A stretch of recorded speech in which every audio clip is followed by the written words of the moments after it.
नहीं माने। बहुत छोटे छोटे नाबालिग लोग भी थे, उसमें बड़े लोग भी थे, शामिल थे। उसके बाद पुलिस ने हल्का बल प्रयोग करके सभी लोगों को अपने अपने घरों को रुखसत किया।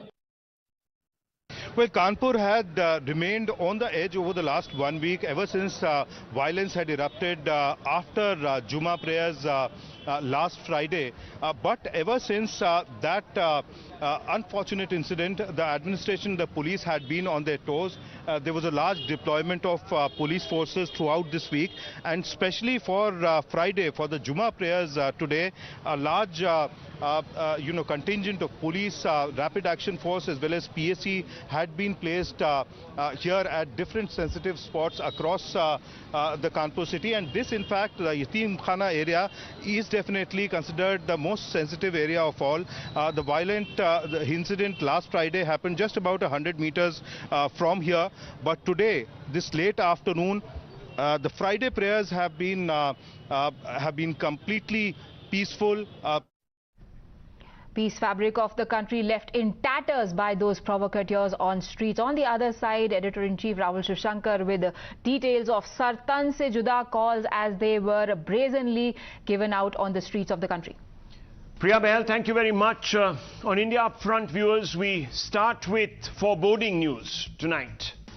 Our constitution allows us the right to protest, as you know, peacefully. With rights come duties. Peaceful protests are our right. But calls to behead and announcing bounties to kill those you think have offended you is not a democratic right. It is not guaranteed, viewers, by our constitution. It is not guaranteed by our institutions like Parliament that make laws or the Supreme Court that upholds them.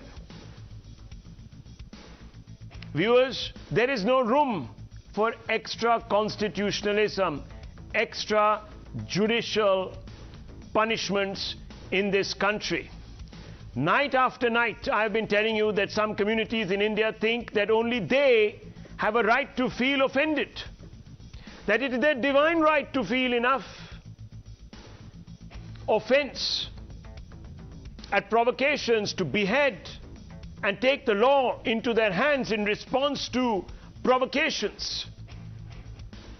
At least in a dozen states and cities from Srinagar, Ahmedabad, Howrah to Aurangabad, chilling calls to behead Nupur Sharma were issued.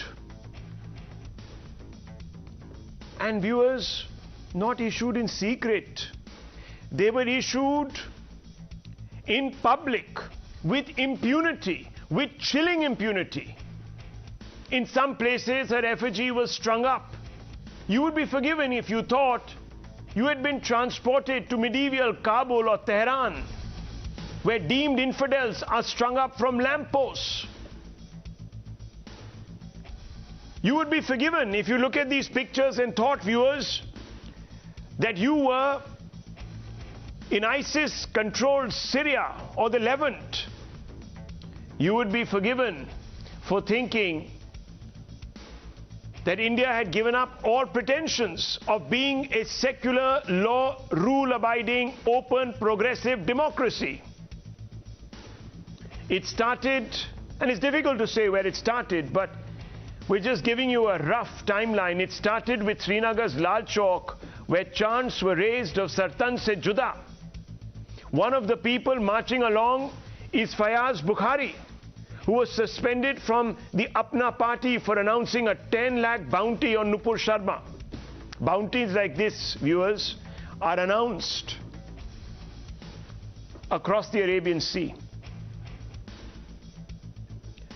They are announced in Pakistan, in Afghanistan. Viewers, they are even executed. Now, this same template was used again, this time in Ahmedabad. Unfortunately, children were also brought to these protests. Let's play out those pictures. There you can see them, viewers. These young children were brought to the protests and made to chant violent slogans. These slogans are going to corrode the future of our country also. They may rattle Nupur Sharma, but they will completely de-link young minds from a sense of proportionality. Listen to some of these chants. In Aurangabad too, Sartan se Juda chants were raised. These chants are against the very fabric of our democracy, which is governed by the rule of law and not fatwas or extrajudicial calls for killings. I am constantly repeating this point because when I have done so earlier, I have been called out for being biased.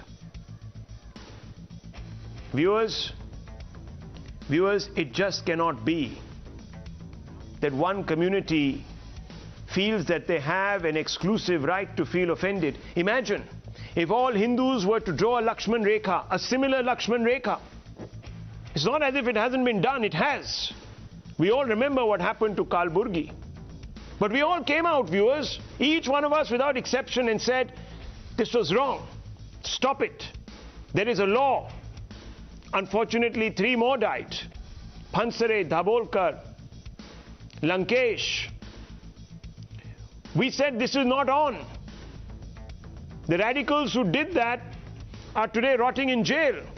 But not one politician today has stood up, viewers, not even the BJP, let me tell you that, to condemn these calls for extrajudicial killing of Nupur Sharma. Just yesterday, a call was made from a masjid in Jammu where a cleric, and I can't even use the same words, abhorrent sentiments, not just against Nupur Sharma but against the Hindu community as such. Now we have a choice. Either I can bury all of this in the interest of upholding communal harmony. Incidentally, viewers, Times Now did not show you the pictures of Nupur Sharma's effigy being strung up. Whatever these people wanted to do to her, they tried to simulate on the ground. It was detestable. Such hate preachers, such mob fury, the furies of Friday, call them what you want to, are perhaps emboldened by the patronage of those who are today deliberately, and I am accusing them of being deliberately silent because they think that they can reap some benefit. Listen to Shafiqur Rahman Bark, an honorable parliamentarian of Akhilesh party. That's how he describes himself. He justifies the call to behead as an action-reaction. Listen to this. नहीं तो अब वो statement आप उसको कह रहे हैं तो उसके रिएक्शन में ही तो कह रहे हैं वो क्या हमारे नबी की शान में गुस्ताखी की है और फिर इसके बावजूद नो एक्शन तो इसलिए अब ये एक्शन कोई नहीं है कि सब सस्पेंड कर दिया बाहर निकाल दिया पार्टी से। आप चाहते कानूनी कार्रवाई जल्द से जल्द हो और इंशाल्लाह फिर ये हालात नॉर्मल हो जाएंगे। Very soon after this, viewers, Imtiaz Jalil of the MIM, another towering figure of the party, a trusted aide of Mr. Owaisi, came out and said exactly this. He advocated Sir Santan se Juda. Watch, listen, hear, pay attention. इस्लाम जो है वो अमन का मजहब है, इस्लाम जो है वो शांति का मजहब है। यकीनन लोगों के अंदर गुस्सा है, हम भी ये मांगनी करते हैं कि नुपुर शर्मा को फांसी की सजा मिलनी चाहिए करके, वरना अगर उसे आसानी से छोड़ दिया गया तो उसका कोई अंत ही नहीं रहेगा। हम तो ये कह रहे हैं किसी भी जाति, किसी भी धर्म, किसी भी धार्मिक गुरु, किसी भी हमारे नबी के खिलाफ अगर कोई बोलता है तो ऐसा कानून लाया जाए कि उसके ऊपर सख्त कार्रवाई होनी चाहिए, फौरन कार्रवाई होनी चाहिए। नहीं हो रही है, इस वजह से सिर्फ पार्टी से निकालना ये कार्रवाई है। Hang her, they say. Punishment, incidentally, under the Indian law for such acts, which is hurting religious sentiments, range between 3 years and a fine to a maximum, viewers, of 7-8 years in prison with a fine. There's no hanging. Now I want to open this up because we're on a very slippery slope. Today, we're at a point where we are scared to condemn the Friday fury. Dr. Ranganathan is here with us. Dr. Ranganathan, why are we scared today, out of our living daylights, to condemn this Friday fury that is dancing around us, advocating the beheading of Nupur Sharma?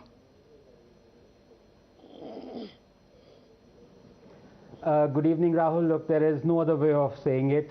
Welcome to the Islamic Republic of India, where when you look right, there's a mob with Molotovs in hand glaring down at you. Where when you look left, there are intellectuals and academics itching to cancel and deprive you of your livelihood. Where when you look up, there's an effigy of yours swaying gently from a cable. And where when you look down, there's a freshly dug trench smelling of damp earth waiting for you to fall in. Welcome. This is not our future anymore. This is now our present. Resistance is futile. Submission is inevitable. We are an army of men and we can only follow. Never lead like a one-man army. So there will be no more brave gurus, Rahul. No more Banda Bahadurs or Sambhajis. We are the sheep being led to the slaughterhouse where la guillotine awaits. And as you wait for your turn in that long line, you can hear its distant rumble and then snap. Rahul, in town after town today, Delhi, Ranchi, Ludhiana, Prayagraj, Saharanpur, in state after state, Bihar, Bengal, Maharashtra, Punjab, UP, there are reports of widespread arson and rioting and attacks. The sounds of the azan have been subsumed by the chants of Sar Tan Se Juda. Scores have been injured. You may hate his guts, but Akbaruddin Owaisi was absolutely correct. The only thing that stands between Hindus and their total annihilation is the police. Remove it for 15 minutes and it's all over, Red Rover. Now to the second issue, Rahul, which is equally important. Let me be very clear. You cannot express solidarity with Nupur tonight and at the same time acquit the Modi government of all blame. Shame on those doing this. This government has thrown Nupur to the wolves. But that is not all. What is immensely troubling is the manner in which it has done it. And it's boasting at having done it. Your head bowed even before the sword descended. That is what is shameful. It has been 2 weeks and inexplicably, no one from the government has explained why Nupur, quoting what is derived from the revered Islamic scriptures, Sahih Bukhari 5134 and Sunan Nasai 3378, constitutes blasphemy. Instead, they claimed what Nupur said was derogatory. So the hadiths are derogatory. With what face are the BJP supporters accusing someone called Zubair of dog whistling when your own government agrees with him that Nupur's comment was derogatory and that the, quote, punishment will be given to her would be a lesson to others, unquote. Had any top BJP leader had the guts to challenge anyone with what I am challenging, what we are seeing today might not have transpired. Rahul, just 30 seconds. Unless Modi is following the first world concept of running a nation, not on compassion, but on cynicism, where human rights and freedom of expression of its citizens can be sacrificed at the altar of business interests. If that is the case, then say so. Citizens would be willing to be expendable for India's cause. You owe it to Nupur. You owe it to us. You owe it to the citizens of the freedom-loving Islamic Republic of India. Well, viewers, I just want to make clear a couple of things. I didn't want to interrupt Dr. Ranganathan. I wanted to hear exactly what he wants to say. He is saying 1 second. Again, Nizam Bhai, please. I need to make an important point here, viewers. Times Now has never supported what Nupur Sharma has said. The views of those who are supporting Nupur Sharma are their own. They're entitled to them. In a democracy, people are entitled to their views. But I want to make it very clear, viewers. No one is entitled to take life through an extrajudicial action. If we have a problem, today it is with the states, it is with political parties who are allowing the Zubair Memons of the world to call for the beheading of Nupur Sharma. That is unacceptable in this land. We have laws. Mr. Zubair Memon, I'm coming to you now. Mr. Zubair Memon, I have made it very clear. I have made it very clear that I, as a representative of Times Now, do not back what Nupur Sharma has said. She said it. She is being punished for it. There are cases that have been filed by the police against her, and the law of the land must act. But we can also not allow the street to dictate the terms of the punishment. And Zubair Memon, I want to ask you today, do you support the calls to behead Nupur Sharma? No one here on Times Now, Times Now defends what she said. I made that very clear, Mr. Memon. I hope you appreciate that. But I want to make it very clear that no one can also defend the fact that today there are mobs out there who want to behead her. So, Mr. Memon, make your point. Yes. सबसे पहली बात राहुल शिवशंकर जी, मैं हिंदी में आप किस लिए बात कर रहा हूं ताकि पूरा देश सुने। टाइम्स नाउ के बड़े न्यूज चैनल पे डिबेट चल रही है। बिहेड करना, एक्स्ट्रा जुडिशियल कोई भी बात करना बिल्कुल गलत है। इस तरीके से नहीं होना चाहिए। पॉइंट ये है कि दो फ्रिंज एलिमेंट्स को बचाने के लिए कितने हजार मुसलमानों को बीजेपी जेल में डालेगी। उसके बाद इनको जेल में डाला जाएगा, नुपुर शर्मा और नवीन जिंदल को। बीजेपी ओपन आकर के कह दे कि हमको हर शहर से हजार हजार मुसलमान बच्चे जेल में चाहिए, फिर हम फ्रिंज एलिमेंट पे कार्रवाई करेंगे। मैं आपको यकीन के साथ कहता हूं, ये कोई चीज करने की जरूरत नहीं है। हर शहरों से मुसलमान अपनी गिरफ्तारियां दे देंगे। आप कहिए कि कितने मुसलमानों की जिंदगी बर्बाद करना है नुपुर शर्मा और नवीन जिंदल को जेल में डालने के लिए। मैं जिम्मेदारी के साथ रिपीट कर रहा हूं, हम हमारी पूरे नौजवान Javed Beg, would you like to respond? Would you like to respond to Zubair Memon? Would you like to respond? He is saying बात संवेदनशील है। नुपुर शर्मा और नवीन जिंदल को जेल में डालने के लिए कितने मुसलमानों की गिरफ्तारियां भाजपा को चाहिए ताकि उनके भक्त नाराज ना हो। ओके, तो इसका मतलब आप ये कह रहे हैं, मेमन साहब, जरा मैं समझना चाहता हूं, and let's now speak in English because you do know English very well. I want to ask you a question. Do you believe that all these people who are out today demanding Sartan se juda are committing a crime? Absolutely, it's a crime. It's an absolute crime. In Indian law. Yes, in Indian law. And I repeat my statement. Javed Beg, please, if any BJP authorized spokesperson is here, or if anyone is defending BJP out here on the panel, there is no authorized BJP spokesperson. No authorized BJP spokesperson. I want to bring in Javed Beg, sir. Please let us know how many Muslims should give themselves to the police and in jail. We are ready to give our arrest. If that is the only point. Okay, let me bring in Javed Beg. 1 minute. If they are not able to arrest Nupur Sharma, okay, you made that point not once now 5 times. Let me bring in Javed Beg. Mr. Javed Beg, okay. We are ready to give our youth in our love to our prophet. अब शांत हो जाइए। अरे जवाब तो सुन लीजिए। Listen. Let us get this clear. Let's listen. Okay, I'm going to count to 3 now. 1, 2, 3. If you don't keep quiet, you asked this question 6 times. I'm getting you the response. Let's hear the others. Javed Beg, would you like to respond to Mr. Memon? He's not going to wait. Yes, thank you so much, Rahul. Well, you know, inappropriate words were used against Prophet Muhammad Sahab, and government has already taken cognizance, filed FIR. Bharatiya Janata Party expelled Nupur Sharma, and you know, she also issued an apology. You know, I come from a Muslim background. I follow Islam. When she has already tendered an apology, no one is there in this world who will punish her. She has already issued an apology. So I do not subscribe to this violence. Mr. Memon, keep quiet. Let him finish. He didn't interrupt you. Lower his fader. 1, 2, 3, down. Okay. Mr. Beg. Yes. Go ahead. The way Muslims are reacting is again like two wrongs cannot make a right. This is, this is totally wrong.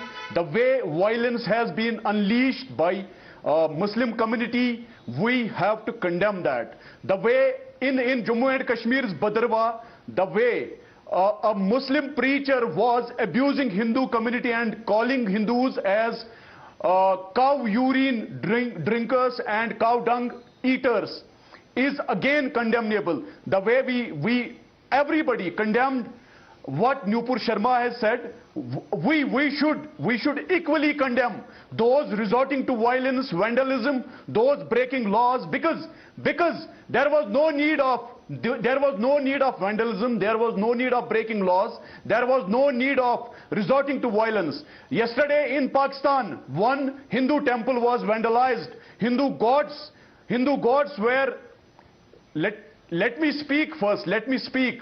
Then, because I was silent when others were speaking, the way a temple was attacked in Pakistan, and yesterday a temple was attacked in Muslim-dominant Bhadrawa in Jammu region, and yesterday a Muslim preacher was openly issuing threats to Hindu community, calling them inferiors, and making.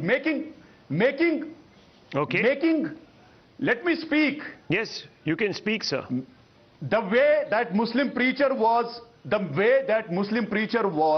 speaking, the way he made a hate speech, there is no difference between, those who kill people in the name of religion and this person who is trying to provoke Muslims, young boys of Muslim community. The way he used words like this community, Hindu community, they drink urine of cow. They eat. You said that was unjustifiable. So this is again highly condemnable. Highly condemnable. Okay. Let me once again bring back Dr. Ranganathan and Sai Deepak. There was no need of resorting to Advocate violence. J. Sai Deepak also here with us. Mr. Deepak here with us. 1 second.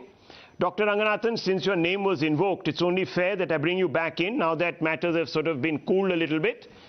Yes, you were being asked by Mr. Memon not to defend Nupur Sharma. How do you like to respond to Mr. Memon?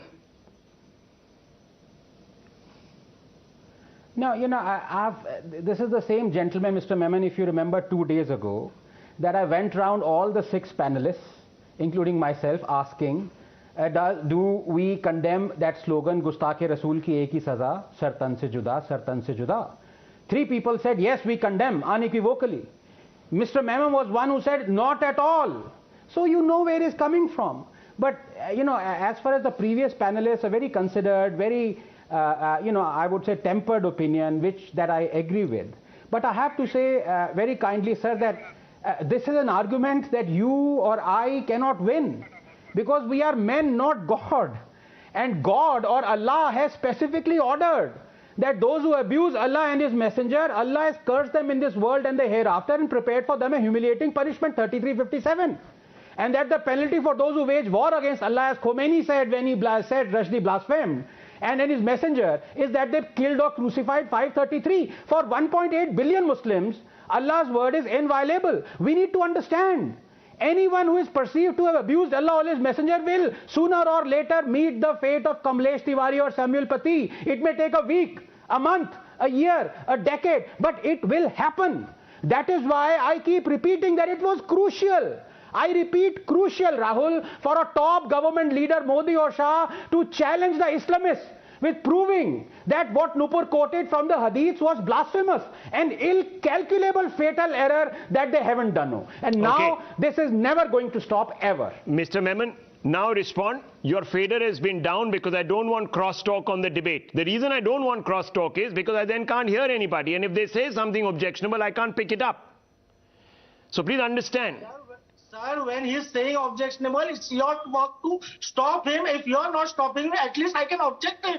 What Mr. Memon is he saying? Is he saying? So what please is he saying? What is he saying? Tell us. That is objectionable. What is he saying? I would not like to repeat also. What is he saying? Completely gone fanatic. This guy is supporting a fringe element, and a person who supports fringe, he is a fringe. In my side, if a person is supporting a fringe, he is a fringe. That's the complete statement. Dr. Ranganathan, you are offending his sensitivities. You are saying something Rahul, offensive. I want to come in here because, you know, unnecessarily he is sullying. Yes, I am challenging Mr. Memon, who is a Muslim, who has accepted he is a Muslim, to please quote the revered Sahih al-Bukhari 5134, book 67, hadith 70. I am challenging him to please quote Sunan al-Nasai 3378, volume 4, book 26, hadith 3380. Why don't you quote? Muslim religious चिल्ला रहे हो, 10 दिन से blasphemy हो गई, blasphemy हो गई. अरे quote करो ना. आप माहौल खराब कर रहे हैं आनंद रंगरातन साहब. Okay. आप होश में आइए, आप मत करिए. Okay. Let me just step in here. Let me step in here. 1 second. None of us here, at least I am not, and I don't believe anyone here is possessed of any great studied, researched insights into Islam. So let's make it very clear. This is not a discussion on Islam. I want to make that very clear. This is not a discussion on the rights or wrongs or what the hadith is saying or not saying and what is being interpreted. So I just want to steer clear of this. Enough of this. I want to get to the point, which is that why is today anger being directed, calling for extrajudicial action against Nupur Sharma? Last I checked, Zubair Memon is against it. Javed Beg is condemning these people. Zubair Memon said that we cannot have judicial action but does blame, however, the violence, saying, oh well, this has happened because the BJP is trying to find scapegoats from his community. Now I want to bring in Mr. J. Deepak. Mr. J. Deepak, how do you react to Zubair Memon, who says that this is a natural outburst of frustration because members of his community are being persecuted only because the BJP wants to do balancing act? See, I don't think I can speak for the BJP. I don't know what goes on in the mind of the BJP anymore. Not that I ever had any inkling about it in the first place.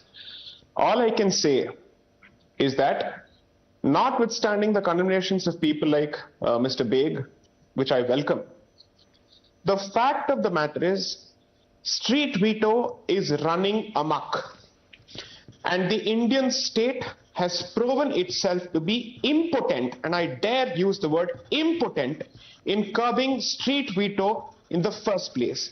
Anybody thinks that he can amass a mob of 500 or 1,000, and the police have to run after these people, giving them escort as they go about vandalizing and destroying public property.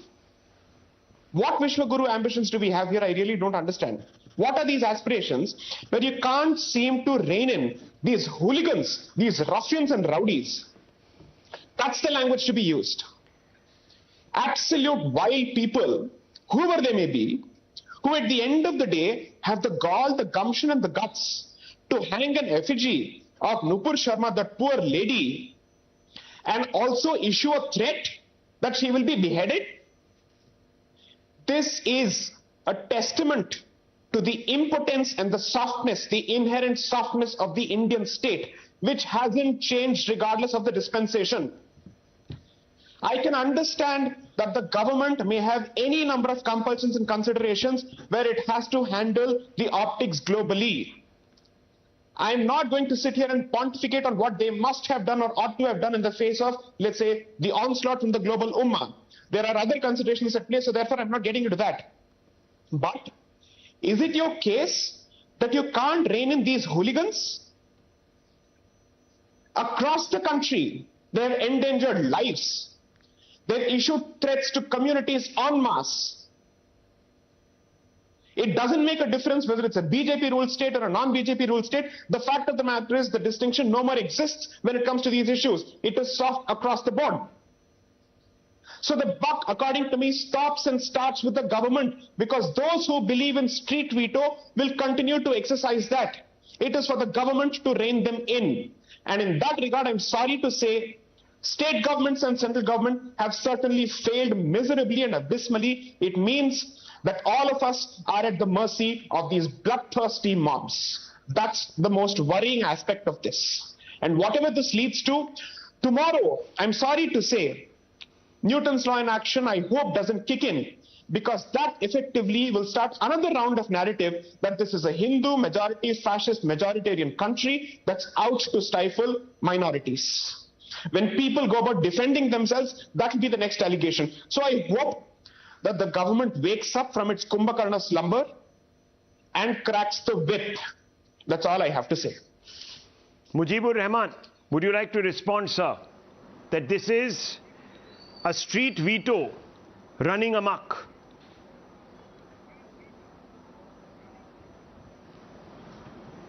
No. Firstly, I will say who they are, what are they doing, or these.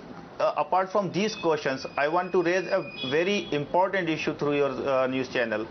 When law enforcement agencies failed, when justice delivery system is being halted, then people take law and order in their own hands, and they may act justly or unjustly, and it creates a mobocracy. And who is responsible? Our Home Minister. Why people like Nupur Sharma and Naveen Jindal are at large? Why FIR has been registered under non-bailable and cognizable offences?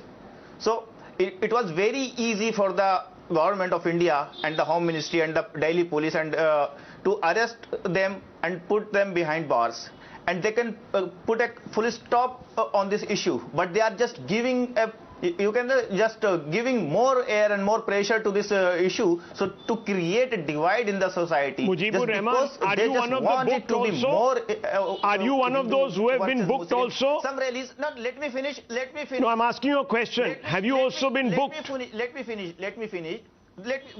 Just 20 seconds. Some people are protesting against the Nupur Sharma, and some are even we can see on the streets who are in support of her.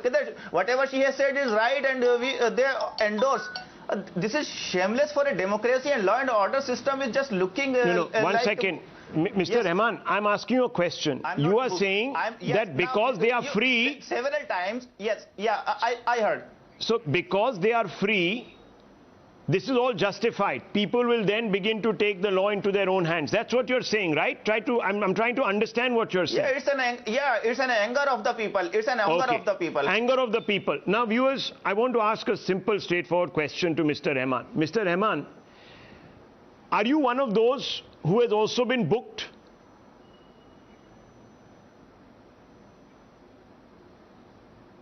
Pardon? Have you also been charged? Have you also been booked?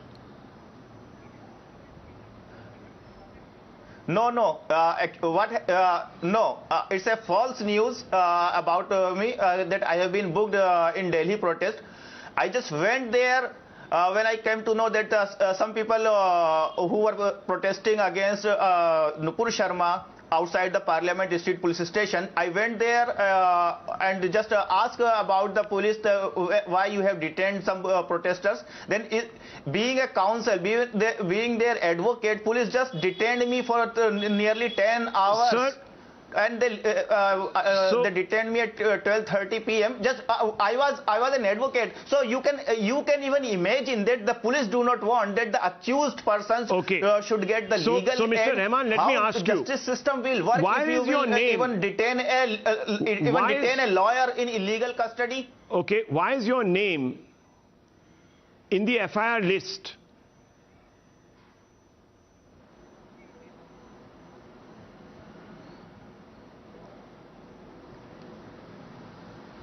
Pardon?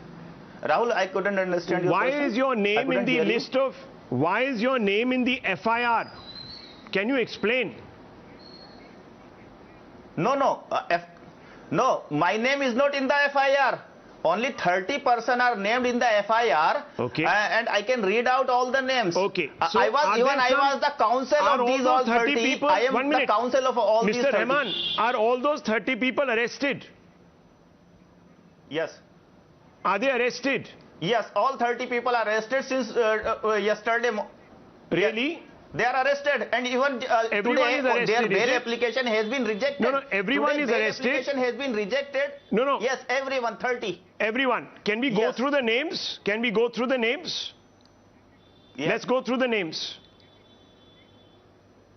Yes, I have the names also.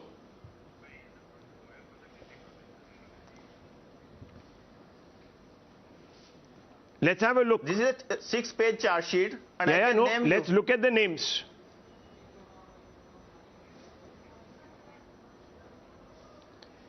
Shadab Chauhan, has he been arrested? Sabah Naqvi, has he been arrested? Has she been arrested? No. Hafizul Hasan Ansari, not arrested. Bihar Lal Yadav, not arrested. Ilyas Sharafuddin, not arrested. Maulana Mufti Nadeem, as far as I know, not arrested. Abdul Rahman, not arrested. Just a balancing act. No. 1 minute, Hare. Let me finish.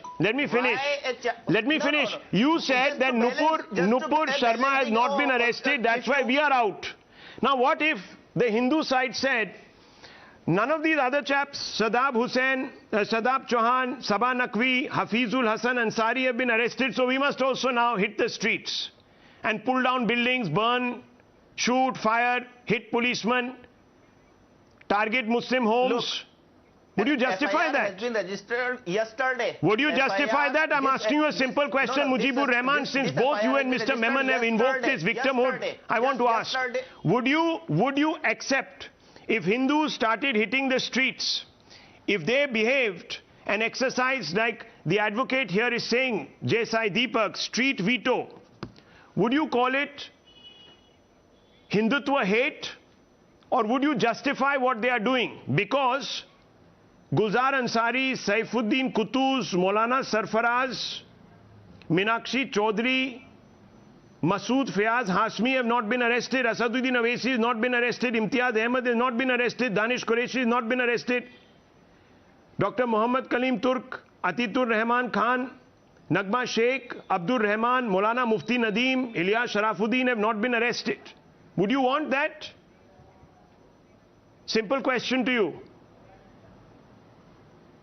Now, now let me respond, please.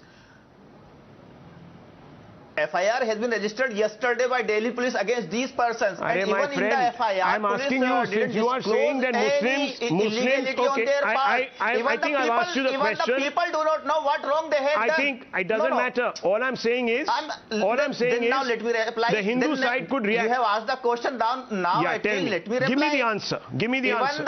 Even you do not know what wrong they have done. It doesn't matter to me. I'm only saying that they have been booked. Nobody knows. Advocate J.Sai Deepak wants to come in. J.Sai Deepak, yes. React, sir.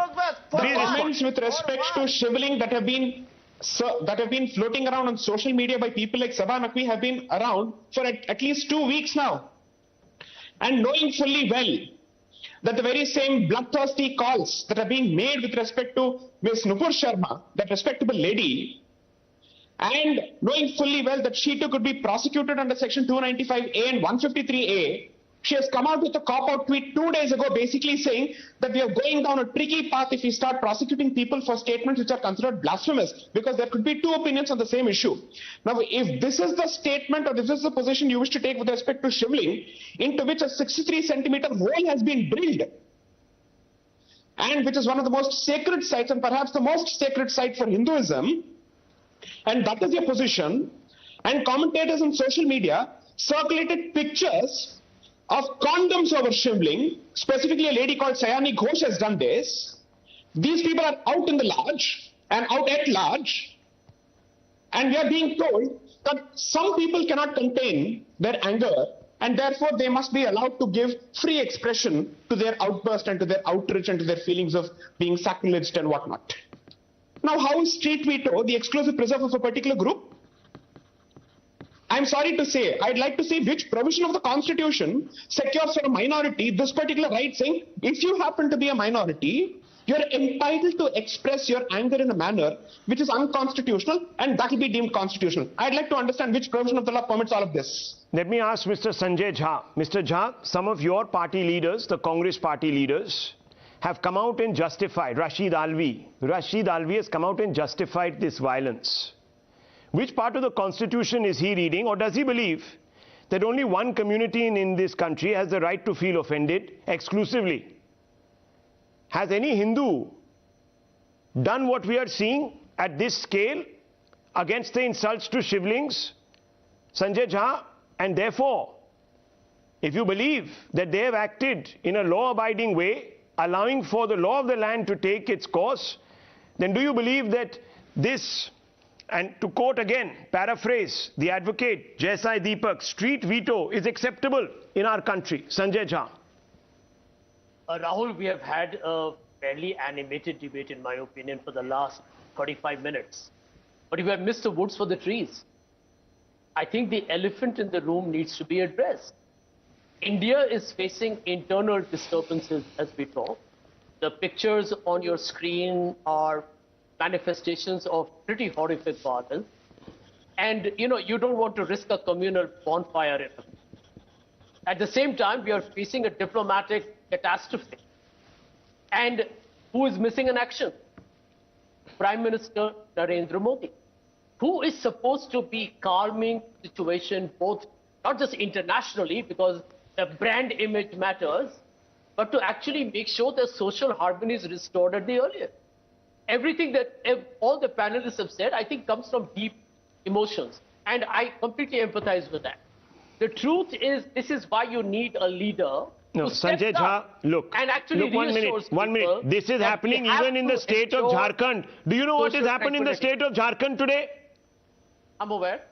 What are you aware of? Can you tell us what has happened? Tell us. You tell us, please. What has happened? I was on another TV show where they said that there was a lot of violence there, and apparently people have been hurt. No, not people. The police, the SP, there he is. And one person, and we're going to play out that bite from the police force, is crying. He's broken down. He is absolutely scared, witless.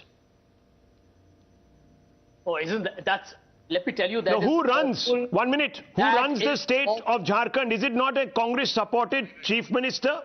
Yes or no? Well, Rahul, that is my fundamental No, point. your point is to pin the blame. No. Your point is to shift the goalpost tonight. Your point is to create an allowance. I asked you to condemn. I asked you first to condemn the violence. We don't need to see these scenes. If people don't think that they have exceptionally a right to feel offended, we would not have these scenes in the first place. What part of the law has not been exercised against Nupur Sharma? There are cases that have been filed in Maharashtra against her. Why has the Maharashtra police not arrested her? I'm asking only one question. No, I'm asking you. I'm asking you, sir. You don't ask me a question. I'm asking you the question. You haven't given me an answer to any of my questions. I want you to listen, viewers, to the whimpering policeman. Whimpering policeman who doesn't know what has happened to him today. This is a state in Jharkhand run by the Congress. The police, hapless, overcome. Watch this. देखिए पत्थर चला रहा देखिए आप इधर आ जाइए छिप जाइए इधर आ जाइए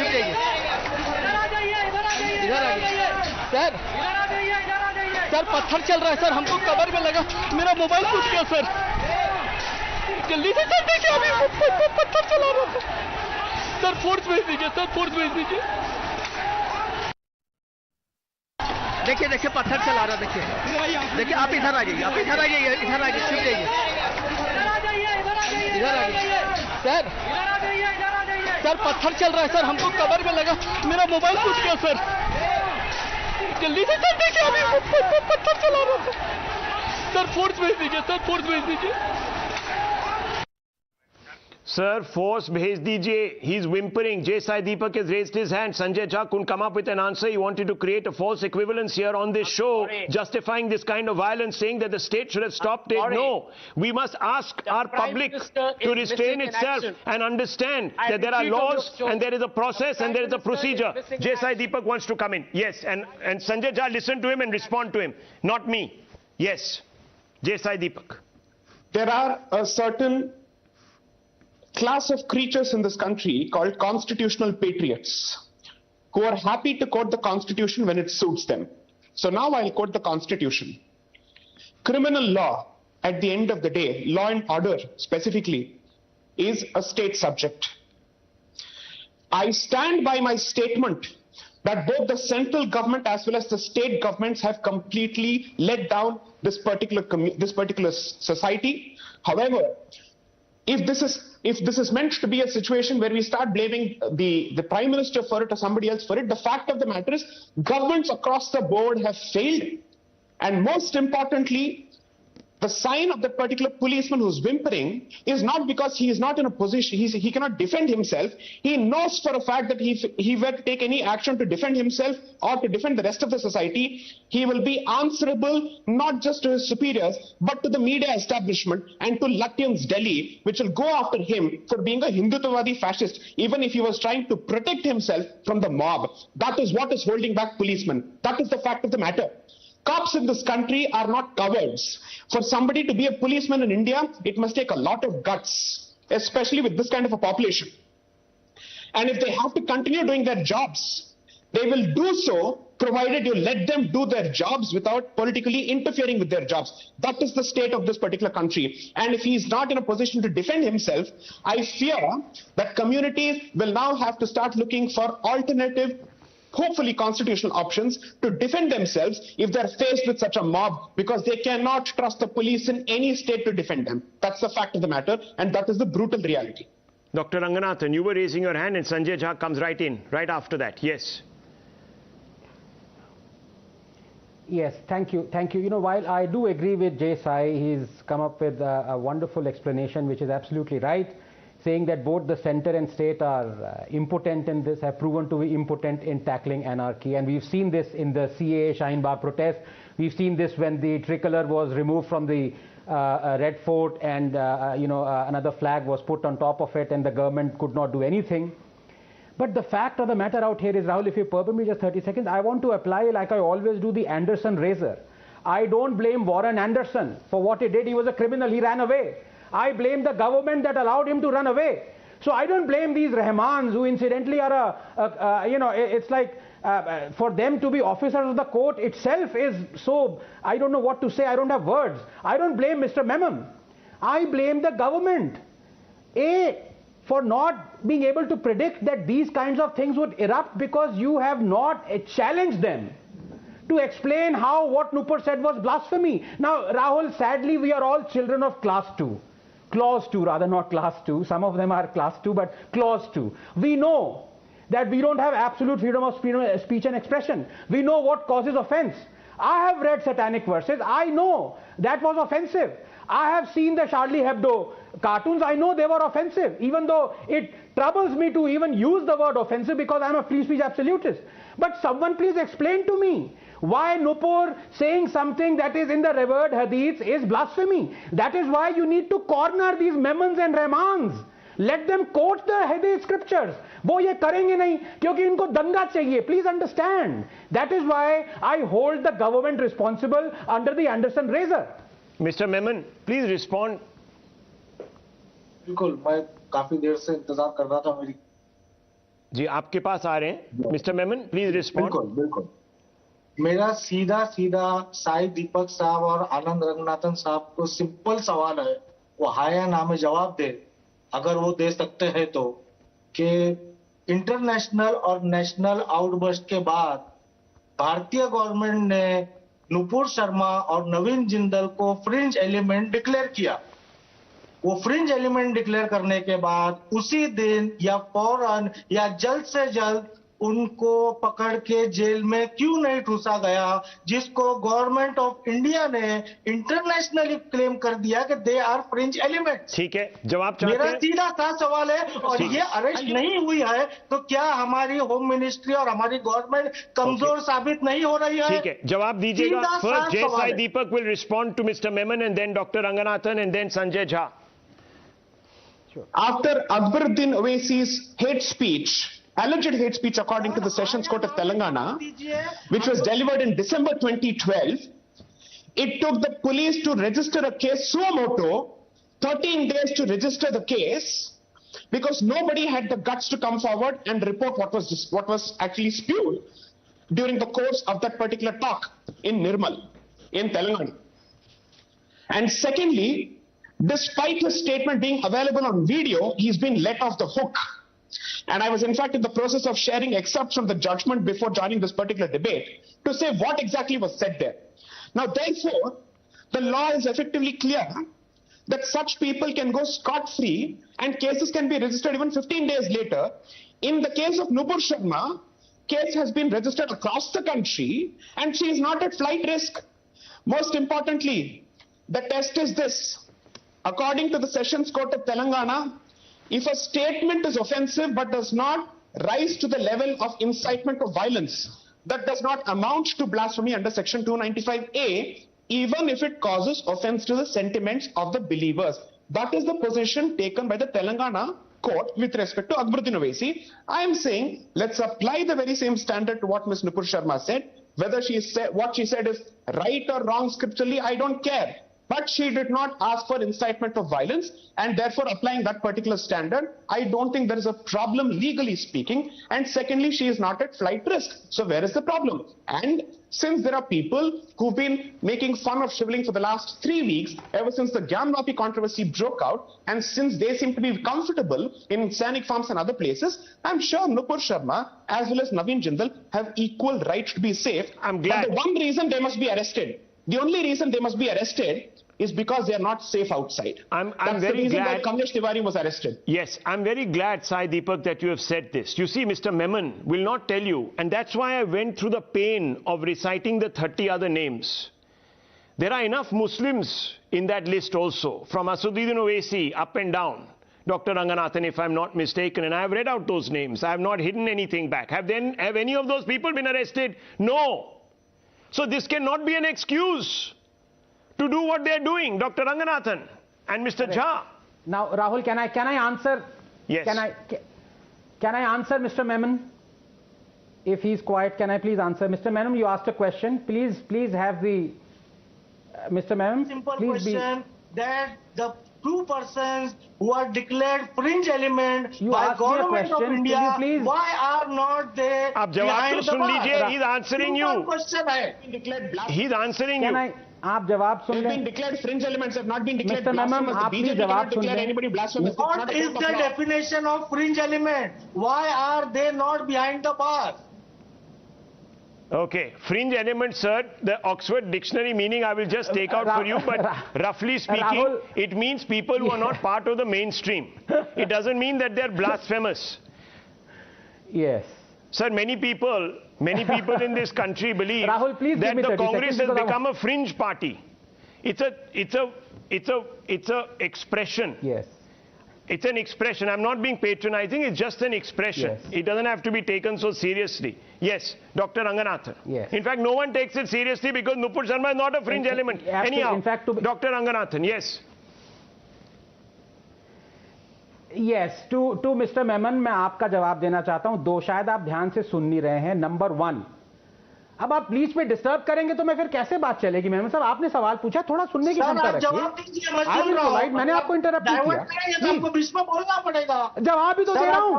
हम सुन रहे हैं. अरे दे तो रहे हैं, जवाब सुन तो लीजिए. दीजिए सर, सवाल का जवाब दीजिए. क्या प्रॉब्लम है? Yes.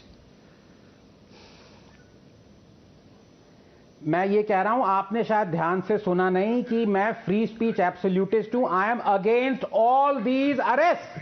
I am against people arresting Sabha Naqvi. I am against them arresting Nupur. I am against them arresting Jindal, against Owaisi. I am against these arrests. आपने सुना नहीं ध्यान से, क्योंकि मैं फ्री स्पीच एब्सोल्यूट आप नहीं हूं. You believe in सर तन से जुदा. I don't. Number 2, अब इंटरप्ट नहीं करिएगा. अब इंटरप्ट नहीं करिएगा. आपने सवाल जितना नहीं सुना. राहुल, you know, मैं वापस रिपीट कर रहा हूं. One minute. Sanjay Jha, let me bring in Sanjay Jha. एक नया वॉइस को लेके आते हैं बेचारे Sanjay Jha. But I wasn't, you know, he interrupted me. Rahul, I wanted to say something. He's got an agenda. He's not going to let you speak. Perhaps I'll try in the last 30 seconds of this debate. But Sanjay Jha, sorry to keep you waiting for so long. I want to ask you a simple question. You see, the sense I'm getting from Mr. Rahman and Mr. Memon is that because Nupur has not been arrested, because Jindal has not been arrested, this is all okay. This sort of street veto is fine. Now, at the same yardsticks, I want to ask you, do you think because Owaisi has not been arrested, some journalists have not been arrested, Sabha Naqvi, etc., the other 16, 17 names. Should the Hindus also hit the streets? Sanjay Jha, can you answer this question in all honesty? At least Sai Deepak has been honest here. Well, Rahul, simple short answer. No one in their right senses can endorse any form of violence, street, or nukkar, even locally. You can't. You have to condemn that in the strongest possible terms. I don't think that is even a point of debate. No, it is a point of debate. Mr. Memon is making it a point of debate. Well, so don't. You must take a position. Tell Memon that he is a fringe element because he is behaving like somebody who doesn't respect the law. Tell him that. Tell him that you are fringe. Okay. And I'm not talking about the fringe, sir. That falls, the hair that falls over your eyebrow. I'm talking about the fringe, which means that they're not part of mainstream. You tell Mr. Memon that he is not a mainstream element. He is a fringe element because he is creating a binary which is unobjectionable, which is objectionable to you. Sanjay Jha, tell him this, please. Yeah. Mr. Memon, I need to tell you one point that you probably haven't understood yet. The BJP's hypocrisy is in calling the spokesperson and the leader as fringe. They are actually leaders of the Bharatiya Janata Party. That is the most brazen. What do those people who support street veto, who are they? Are they fringe? Is Mr. Memon fringe, yes or no? No. Sir, put your hand on your heart. A person who supports extrajudicial killings, is he fringe or not? I'm asking you, it's an honest answer. Question. Rahul, just a minute. Jawab de dijiye, sir. You know what worries me is what worries me is that you can't give an answer which is straight. The political leadership is silent because religious. I'm asking you, Mr. Jha, it's a simple question. What does a person who doesn't adhere to the constitution of this country called in normal parlance, do you call him a fringe or not? They are people who are antisocial, who don't respect India's democracy. Yes, they don't respect. You can call them nihilists, you can call them what you like. You call them fringe? Can we call them fringe? You can call them fringe as well. So, Mr. Memon, he has categorized you as a fringe. Now you tell me, if you are a fringe, are you really guilty? Because that's what you've come to believe the word means. अगर हम fringe हैं तो हम guilty हैं. अब आपसे हम पूछ रहे हैं मेमन साहब, क्या आप गिल्टी हैं इंडोर्सिंग वायलेंस? राहुल शिवशंकर मुझे फ्रिंज बोले, आनंद रंगनाथन मुझे फ्रिंज बोले, संजय झा मुझे फ्रिंज बोले, वो उनकी पर्सनल कैपेसिटी में बोल रहे हैं. अगर गवर्नमेंट ऑफ इंडिया मुझे फ्रिंज बोले, that is a very serious. Okay, very serious issue. Okay. The government of India has used the word fringe to cover, its own blushes. It has done it to cover its own blushes. Anyone who believes the government of India, no, 1 second, on this issue is not, sir, certainly in their right minds. To think that a national spokesperson on the BJP is a fringe element, I'm sorry, it just doesn't wash. So we have called out the center here, we've called out the BJP here, but there are panelists who have a problem calling out this street veto, and that disturbs me, viewers.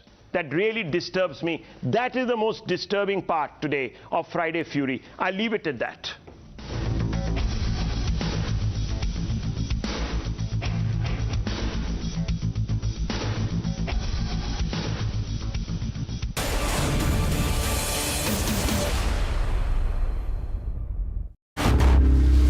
Times now. Action begins here. क्या पूछूं आपसे कि आपका जो stay था Congress party में, ये short and sweet था कि हॉट एंड सावर था? जब राजनीति में कोई फैसले होते हैं मैडम जी, तब एक बात बहुत तय होती है कि लोगों के हित के लिए, जनता की सेवा के लिए ये फैसला होना चाहिए, और उसी को देखते हुए ये फैसला लिया गया था. लेकिन जहां गए, जिस कांग्रेस पार्टी पर भरोसा किया, उनके नेताओं पर जो भरोसा किया, उससे एक बात तो तय हो गई थी कि ना ये जन सेवा करना चाहते और ना कोई करता है उसको रोकने का काम करते हैं. जो जन सेवा करना चाहता है उसको रोक दो, हम नहीं करना चाहते तो हमारे साथ जुड़ जाओ. और ये काम हम नहीं कर सकते थे. हम आंदोलन के जरिए निकले थे, लोगों ने हम पर उम्मीद देखी थी, हम पर भरोसा किया था, और हमने कहीं ना कहीं गुजरात के भीतर एक अच्छी उम्मीद को खड़ा करने का काम किया था, जो कांग्रेस को इनडायरेक्टली डायरेक्टली 2017 में फायदा किया था और मजबूत विपक्ष की भूमिका में आई थी. लेकिन आज कहां हुआ? ना आपको मीटिंग में बुलाते हैं, आपको वर्किंग प्रेसिडेंट बना दिया, लेकिन कोई काम आपका तय ना किया. कहीं ना कहीं सिर्फ अपमान। और हमारे परिवार में और हमारे कई साथी कहते हैं कि अगर जहां सम्मान ना हो वहां अपमान नहीं होना चाहिए। तो हार्दिक जी, ये सब आपको पहले से पता नहीं था? क्योंकि 2017 आप पॉलिटिक्स में आए थे और 2019 का चुनाव हुआ था। आप बहुत जगह साथ साथ घूमे थे क्योंकि आपने फॉर्मली कांग्रेस पार्टी ज्वाइन कर ली थी। और हमेशा से लोग यही कहते हैं कि कांग्रेस पार्टी एक private limited company owned by एक गांधी परिवार है। तो आपको पहले ये पता नहीं था या अंदर जाके कुछ ऐसा पता चला जो आप चौंक गए और इतना सरप्राइज हो गए? देखिए नविका जी, मैं 2019 में पार्टी ज्वाइन किया था। 2015 से लेकर 2019 तक मैं इंडिपेंडेंट रहा, जनता की आंदोलन किए, जनता की सेवा की और हमारे आंदोलन के कारण अनेक योजना गुजरात के लोगों को मिली। कांग्रेस में ज्वाइन होने का रीजन ये था कि हमें ऐसा था कि यार हमारा कोई पॉलिटिकल फैमिली है नहीं, पॉलिटिकल परिवार नहीं है, चलो राहुल गांधी जी हमें प्रोटेक्ट करेंगे, इसीलिए हम पॉलिटिकल पार्टी ज्वाइन किया। पहले दिन से जो विपरीत परिस्थिति हमारे साथ होती थी, हर दिन हर मुद्दे को लेकर हम राहुल जी को मुद्दा बताते रहते कि आज इन लोगों ने ये किया है, आप थोड़ा देखिएगा। कोई रिस्पॉन्स नहीं, कोई जवाब नहीं। लगातार हम अपनी परेशानी पार्टी के भीतर जो थी वो राहुल जी तक पहुंचाई, लेकिन उन्होंने कभी स्टैंड नहीं लिया। तो हम जो उस भरोसे से आए थे, उस भरोसा तो हमें काम करने नहीं दे रहा था, वो तो प्रोटेक्ट नहीं कर रहा था। बात रही जब कोई लीडर दिल्ली से गुजरात आता है तो उसकी जिम्मेवारी होती है कि यार जो लीडर से यहाँ के स्टेट के, उन सबसे 1 by 1 मिल लिया जाए। कभी भी 1 by 1 मिलने का मौका नहीं दिया गया या ना 1 by 1 मिलने का काम किया। गुजरात में 2017 Stop. Times now.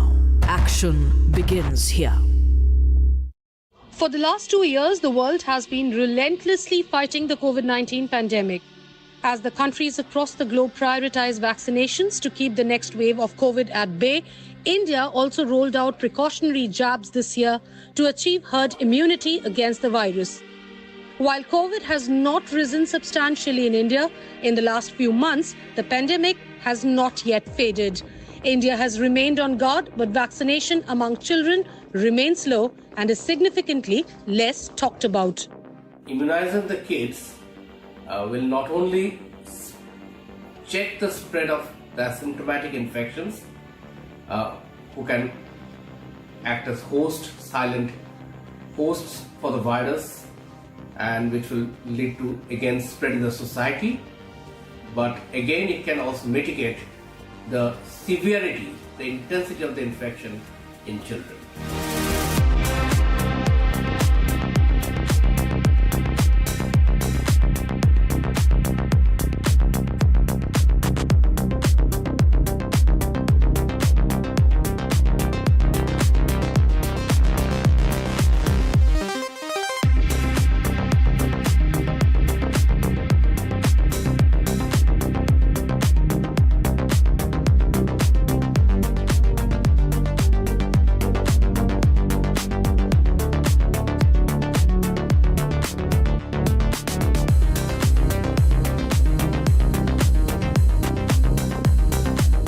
Now that the schools have reopened, it is very important that the children are vaccinated. A lot of parents are still hesitant about sending the children to school, but definitely children should no longer stay at home. They should definitely go to school, and so to vaccinate them. By vaccinating them, we can allay this fear in the parents' mind.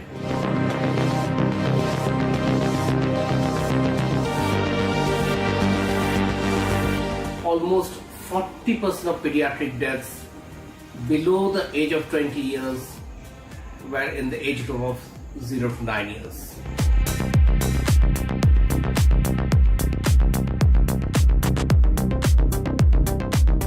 Majority of infection in children are asymptomatic infection. Almost 70 to 80% of children have very minimal infections or they remain asymptomatic.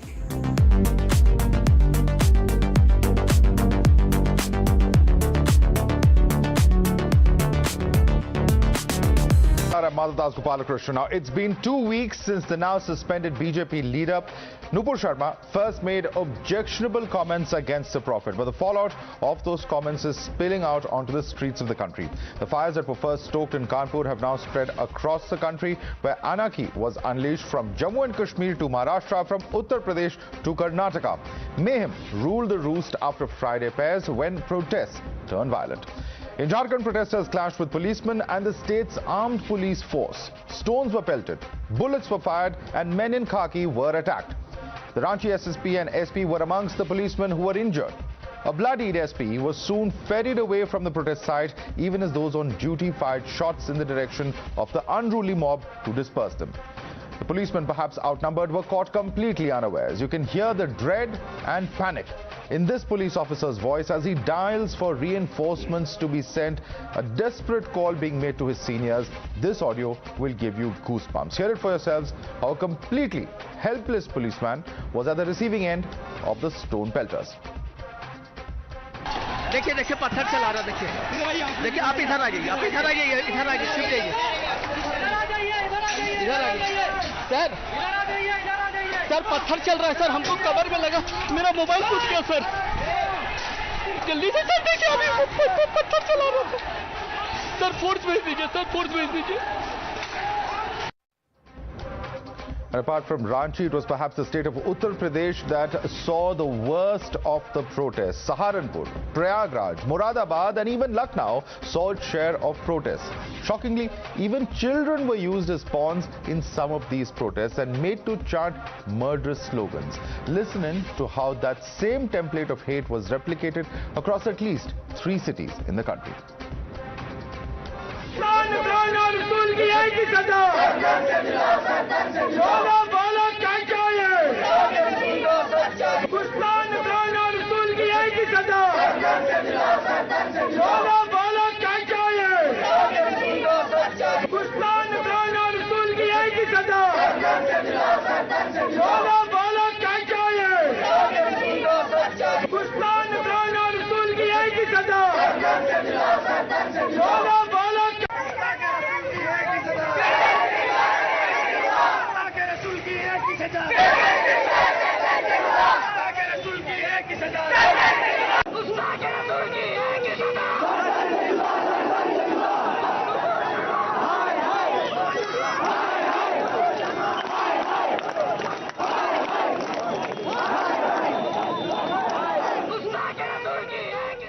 These provocations come on the back of a call that was given from a masjid in Jammu, where a cleric had asked for Nupur Sharma's beheading.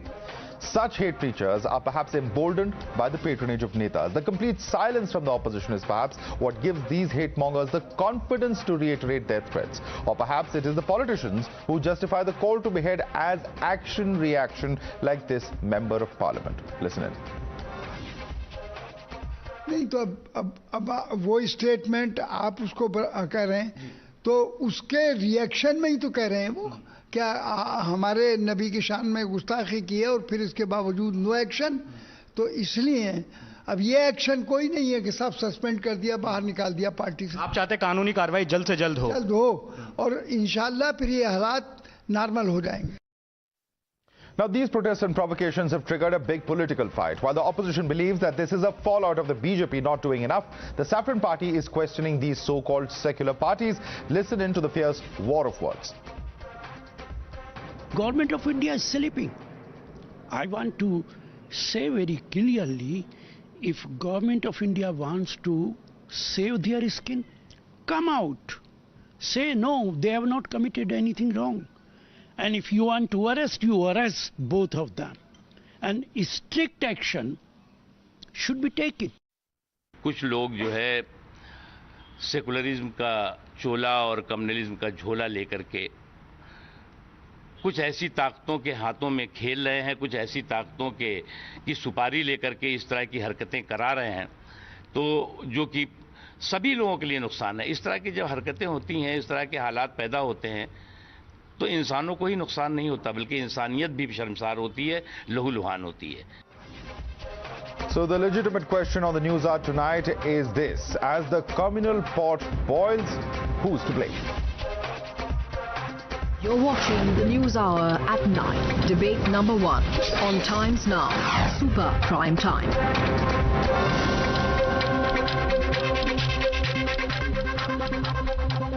All right, let's take this across to our guest now. With us is Smita Prakash, editor of ANI. With us also is Firoz Bakht Ahmed, former Chancellor of MANUU, right here in our studio. Mohandas Pai, of course, is chairman of RN Capitals. We also have with us on the show this evening Syed Masood Al Hassan, who's a political analyst. Professor Atikur Rahman is a political analyst who's with us. Lokesh Jindal is also with us, leader of the Congress Party. Let me begin with Professor Atikur Rahman. Professor Atikur Rahman, one can understand angst, one can understand peaceful demonstration. But what we've seen replicated on the streets of Ranchi, on different cities across Uttar Pradesh and different parts of the country is something that just is not acceptable.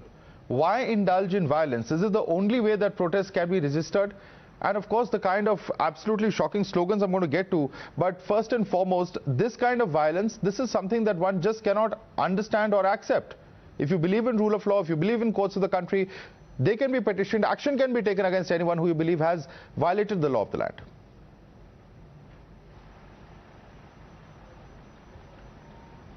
Madhav, under no circumstances violence can be acceptable to any society which is civil, which is run on the constitution, which is run on the style of democratic functioning. Looking at the entire day's events, I can only say, and this is a very, very, very heavy on my heart to say, that Muslim leadership does not exist in India. A large population such as the Muslim population, and without a leadership, the leadership having no, there is a void of Muslim leadership. And the government of India, whoever speaks for the Muslims, good or bad, fails to recognize such voice, saying to them, go to Pakistan, charging them with sedition, telling them that you are not part of us. So it's the government's fault. We need to draw a line. So this violence is squarely at the doorstep of the government, as per you. The larger responsibility lies with the government of India, but so who will take responsibility for these actions, leadership sir? Even if I accept your argument, for a minute that the larger responsibility is of the government to ensure law and order, who takes responsibility for these actions then?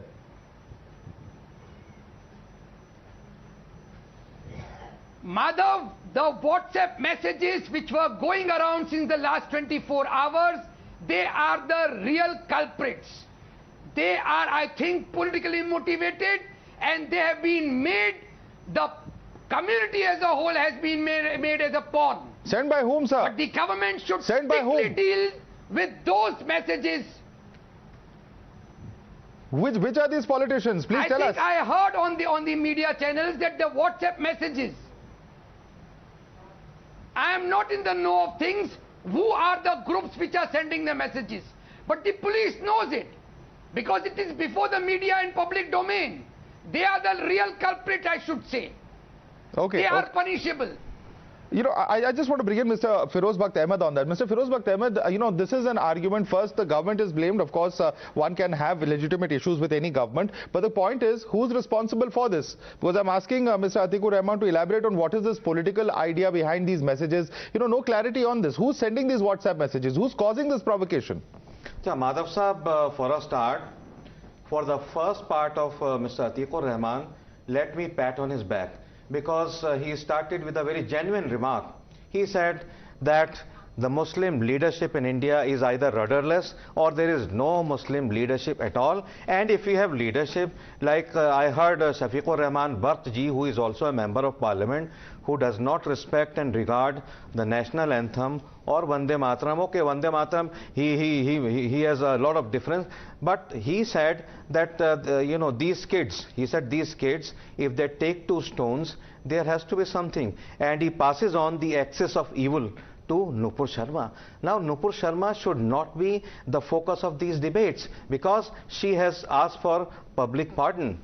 and the party has actually, thrown her out of the party. The BJP has suspended her. Apart from that, Madhav, no, she has also said that yes, if anyone has been hurt with my comments, I retrieve my remarks. Now, in Islam, a lot of importance is given to this kind of forgiveness. There are more than 25 verses. More than 25 verses in the Holy Quran and hundreds of verses in the Hadiths. There are 6 major Hadiths which actually focus on forgiveness. If someone hurts you, just let me 5 more seconds. If someone hurts you in any manner, if someone harms you, there are 2 options: either punish him or forgive him. If you forgive him, Allah will be kinder with you. Now, this kind of tone and tenure Islam has. But these people, these leaders like Owaisi, like Tawqir Raza Khan, like this Barq Saab, I mean, we are let down. As a Muslim, I am shocked to smithereens whenever I hear these people. These are our leaders. We are let down by them. Well, certainly very shocking remarks, but not the first time that it's being made over there. And there have been several provocative remarks that have come from both sides. Now, the point that I'm making, and in fact, I just, as I introduce Majid Hydari to this debate, I'd just like to make a quick point to all our panelists. I'm asking each and every one of you to not shout over each other, not talk over each other. We have plenty of time to debate this entire issue. We have over half an hour left. So I'm going to come across to each of you one by one. Let me now go across to Syed Masood Al Hassan, who's also a political analyst. Syed Masood Al Hassan ji, सबसे बड़ा सवाल ये उठता है. At the end of the day, the question is this: that one can protest, but look at the kind of violent language that is also being used. Sir तन से जुदा कम से कम 3 या 4 लोकेशंस पे अलग-अलग प्रोटेस्ट में ये प्रयोग किया गया. क्या ये एक्सेप्टेबल हो सकता है? नहीं, ये चीज तो नहीं होनी चाहिए थी. और लेकिन हमारे देश में जो कानून है, जो चार्जेस हैं, वो नुपुर शर्मा पर लगाए भी गए, मगर अभी तक उनकी अरेस्टिंग नहीं हुई है. उल्टा उनको सिक्योरिटी दी जा रही है. सिक्योरिटी देनी चाहिए क्योंकि उनकी जान को खतरा हो सकता है. लेकिन जो अभी मानू के फॉर्मर वाइस चांसलर कह रहे थे, मैं उनसे पूछना चाहता हूं कि एक तरफ तो वो वकालत करते हैं कि देश कानून से चलेगा, दूसरी तरफ वो वर्सेस पढ़ रहे हैं कि साहब माफी दे दी जाए. तो माफी कानून देगा या मानू के वाइस चांसलर साहब वर्सेस के थ्रू माफी दे देंगे? और दूसरी बात, सुन लीजिए वाइस चांसलर साहब, आप मुसलमान हैं तो आपको ये भी पता होगा कि इस्लाम में कहा गया है, कुरान में कहा गया है कि जब नामुज़ रिसालत की बात हो, जब रसूलुल्लाह सल्लल्लाहु अलैहि वसल्लम की बेइज्जती की जाए, तो तुम्हारी जान, माल, इज्जत, आबरू किसी काम की नहीं, सबको कुर्बान कर दो. ये भी आपको पता होना चाहिए. मैं थोड़ा सा जवाब दे दूं आपको. मैंने आपकी बात बहुत आराम से सुनी. बिल्कुल. और सुनिए, मैं थोड़ा सा, आप मेरे छोटे भाई की तरह हैं, बल्कि कहूंगा बच्चे की तरह हैं. देखिए, नामों से रिसाल बिल्कुल ठीक है जो उन्होंने किया. इन्होंने बीजेपी के जो लीडर हैं नुपुर ने, उसकी सजा उनको मिल चुकी है. ठीक है, उनके खिलाफ एफआईआर हो गई. 1 मिनट, एफआईआर हो गई है. हो सकता है कल को अरेस्ट हो जाए, हो सकता है परसों को फांसी पे चढ़ जाए. थोड़ा पेशेंस रखिए, वेट एंड वॉच क्या होता है. लेकिन मैं ये भी कहना चाहूंगा, ये जो आप कह रहे हैं ना सर तन से जुदा, ये इस्लामी टोन और टेन्योर का हिस्सा नहीं है. हाँ, सुनिए, Prophet Muhammad, peace be upon him, any desecration against him is totally unacceptable, beyond doubt. I am a practicing Muslim by the grace of God. I am a patriotic Muslim like you. I am a nationalist Muslim also like you, or any other Muslim, like Majid Hydari.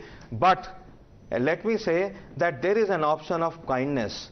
ठीक है, Allah likes kindness, and I have this just this reference, Tirmizi Hadith 1949. And it says, forgive the perpetrator, right? And that would be given a bigger place in heaven by God, and God will forgive your sins. And there is an umpteenth number of verses in the Holy Quran. Right. I don't have time, but you also know, as a practicing Muslim, you also know. So it is better to leave it behind. I think the point he's making, whatever she did, it was completely condemnable. I think the point he's making is not forgiving from the legal point of view, but forgiveness is better than hanging her. And I think that is a very fair point to make. That is a very fair point to make. If everyone starts getting agitated, One second, sir. If everyone starts getting agitated and hitting the streets, there is no end to this. It will be a cycle of violence that we certainly do not want. And let me bring in Majid Hydari on that point. Majid Hydari, the point that is being made is this. One can peacefully protest in a democracy. That's a given. I mean, there is no arguing on that. But what is unacceptable is the violence and the violent language that is being used. Why not use the language of peace and forgiveness that we have Mr. Firoz Bakht Ahmed talking about? Hindu और मुसलमान को भाईचारे से जीने नहीं देते, बस यही एक ऐब है हमारे कुछ नेताओं में. Sir, before replying your question, one of the worthy panelists said that to err is human, forgiveness is divine. Yes, sir, very much true. To err is human, forgiveness is divine. But Nupur Sharma has nowhere apologized. She has only withdrawn a statement. Now, coming to the point of controversy and Sartan se juda issue. Sir, you have an issue with the statement, Sartan, but where were you when few years back the Karni Sena took the entire hostage? And they were roundly criticized, Majid Hydari. They were roundly criticized for using that kind of language. It was here on this channel they have criticized them. Not just on this channel, but roundly they have been criticized by everyone across the political spectrum. Like this. So nobody, no right-thinking human being who believes in the rule of law can justify any kind of violence. And let me bring in Smita Prakash on that note. Smita Prakash. He had no law at that time. It was some goons taking the entire country hostage in the name of Karni Sena. And that is not acceptable either. Cinema halls. That is not acceptable either, I'm telling you. That is not acceptable under any yardstick. It is not an acceptable act. Let me bring in Smita Prakash. Smita Prakash, if the argument today is that Karni Sena was allowed to get away with acts of violence and therefore this should also be allowed, I mean, how does that logic work? You are a lawyer. Was there no criticism at that point of time? So let me bring in others as well, please. Mr. Bakht. Nupur, go to a court of law. Yes. Let the court hang her. Yes, there are legal remedies available. Smita Prakash, please. Yes, Smita Prakash. Our demand is a new law on plus maybe because plus. Majid, please. Yeah. You made your point. Madhav, it's 15 minutes into the debate and we seem to be still. Majid साहब जरा मैं बोल लूं बोल चुके हैं अब मेरी बारी है अब जरा थोड़ा सा चैन लीजिए थोड़ा सा सुन लीजिए you know we've been discussing about language and comments made by people. It's not a verbal issue. It's been such a difficult day today to see not verbal violence, this whole talk about whether it was that one saw on the streets or organized outrage. I find it hard to believe that spontaneously 2 weeks after an place people come out in such large across the country. That is what is scary. If there was that spontaneous anger about what Nupur had said, right, wrong, whatever, certain got outraged, got angry, it should have happened. After the FIR route, bloodthirsty mobs, or I understand what the person just said a little before that our leadership has let us down. What leadership? I might just question, what is the leadership? Owaisi Saab is quiet. He's the only Muslim face you are seeing. Where are the others? Where is Salman Khurshid, for example? Where is he of the Congress party? You know, Mukhtar Naqvi just said something, but where is the political leadership? Nowhere. Samajwadi Party has so many people from the Muslim community as political leaders. They are silent. So I understand when somebody from the Muslim community says that our leadership has let us down. Who are the leaders who are leading right now? The leaders who led today are the ones who gave the call for violence from outside the mosque. Right. If I may repeat, it was outside the mosque that the call was given out to say go out into the streets, go out. They were the flock who were outside. And the sad part is that the mobs will be identified by CCTV and videos and the police will take those mobs. But those who called for violence are sitting in their rooms. Madhav, right. They will not get caught. They are the ones who incite. The mobs go out. There will be a police record of all those who were there, because this is not the 80s and the 90s जहाँ पे riots कर लिया घर चले गए किसी को पता भी नहीं कि किसने क्या किया. These people are now on CCTV. They are on videos. They will be identified. Police records will be made. They will not get passports. They will not get visas. They will not get government jobs. And even when they apply for private jobs, when they go to big companies, okay, they will be a police record. There will be a check. police tracking. They will not get jobs. You won't be able to buy property. All these things will happen. Think before you go out into the streets. All right, I don't want to, unless we have the police on record saying that. In fact, I'm not going to name any one particular political party, but I will certainly ask a question to Lokesh Jindal, who's with the Congress party. Lokesh Jindal, a pointed question coming in from Smita Prakash about leaders from the Muslim community. Why did they not come out and speak up? She's talking about leaders from the Congress party as well, who could have very much come out and have assuaged feelings, which obviously must be hurt at this point of time. That kind of a positive role could have very easily been played, but that did not happen. And who is responsible for this violence at the end of the day? One of the panelists at least claims that this is due to some kind of political action. Good evening, Madhav. Congress is very active and it has time and again criticized BJP, and it has tried to correct BJP also on the course of the action that it is taking. Now the entire history of India has shown whenever there has been some form of imposition of ideology from the center, there has been resistances. And since ancient times, there was the policy of Dhamma of Ashok, or let us say Sulh-e-Kul of Akbar, and then the idea of India as that was muted by Jawaharlal Nehru. All this, it had said that India can exist only with pluralism, multiculturalism, tolerance. Now, this particular BJP ideology of imposing one single idea of Hindutva all across the country is causing unrest. Now, there is equal and opposite reaction to every action. Now, this Nupur Sharma, the callous statement, please give me 30 seconds. Give me 30 seconds, I'm asking you a simple question. My question is slightly different, Mr. Jindal. You can criticize Hindutva, you can criticize the BJP. I have no problems with that. But please answer the question that I'm asking you. I'm asking you a simple question. Where is the opposition today? When it comes to common man on the streets, policemen who are injured by the dozen in different parts of the country, why is it so difficult to come out and assuage feelings? Why are we adding to that fire? We are not adding to the fire. In fact, it is BJP which is finding it very difficult to douse the fire that it had spread. The fire was spread by BJP, and now look at the statement given by... All right, the fire has been set by the BJP. Mohandas Pai, the fire has been set by the BJP and they must bear the consequences, is what Lokesh Jindal says. Please respond to him. Are watching all this violence. People of this country are watching the Muslim community, many of them go on the street and say beheading, Saratur Jod and all that. People of this country are watching on TV and social media, people giving bounty to kill somebody. People of this country are watching. What are the people going to think? If Lokesh Jindal can come and play politics here and blame others, he has to face the election in 2024. Do you think the people of this country are going to vote for the Congress party to say that they are that done anything to stop this violence? This kind of double-speak, hypocrisy, selectivity is going to hurt them. You know, nobody in this country will accept violence of this stop. Let us make it very clear. Nobody wants violence, and anybody in this country who supports violence or acts on violence will be identified by the people of this country and be punished when they go cast their vote. Today is a sad day for this country, where you've seen a large number of people of the Muslim community go on the street, resort to violence, put provocative slogans after the Friday namaz. It's always happened in this country many times that after the Friday namaz, mullahs will have inflammatory, sermons, and they come out and resort to violence. We've seen it happen in Srinagar, we've seen it happen in many cities, we've seen it happen in Delhi, and this must stop. All of us in this country should talk in one voice and say, you can protest, you can do whatever you want to defend, but there cannot be any violence. Mr. Pai, but there's one question. If these people justify violence, Madhav, what are the people going to think? Nobody can justify any violence. Absolutely not. And certainly that is the question that I've been raising. But Mr. Pai, there is one point that all of these protesters have been making in protests across the country today. They are demanding the arrest of Nupur Sharma. They are saying that if there has to be justice in this matter, she has to be arrested. Why has that not happened is their question. Your response.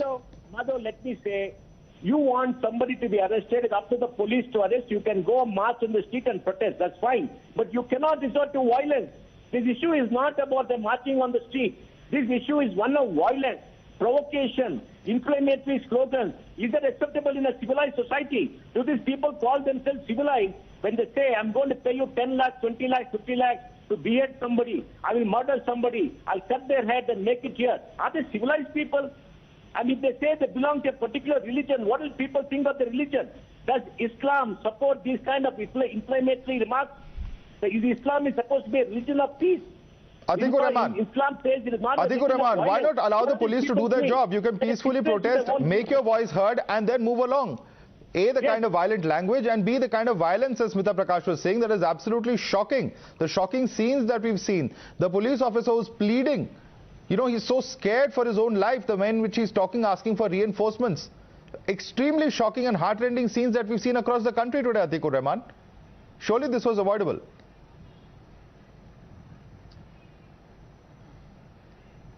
Surely, yes. Madhav, as far as the Nupur Sharma episode goes, since the beginning, since 10 days, I am trying to explain on different channels to the people that we invite criticism as far as the Prophet of Allah is concerned. Blasphemy as per the Quran is only against Allah. When Allah demands that any other deity, God, any other person gets aligned with me is blasphemous. La ilaha illallah, there is no God but Allah. That's only blasphemous. As far as the Prophet is concerned, anything said and done, we invite as a researcher on Islamic studies. So what about the comments that are made against Hinduism? There are several people who have made provocative statements from the other side as well. Why not action be taken? If action is taken on Mr. Owaisi for comments of his, that's called both-sidism. Balance-wad kar rahi hai police. So the police in this country is damned if you do and damned if you don't.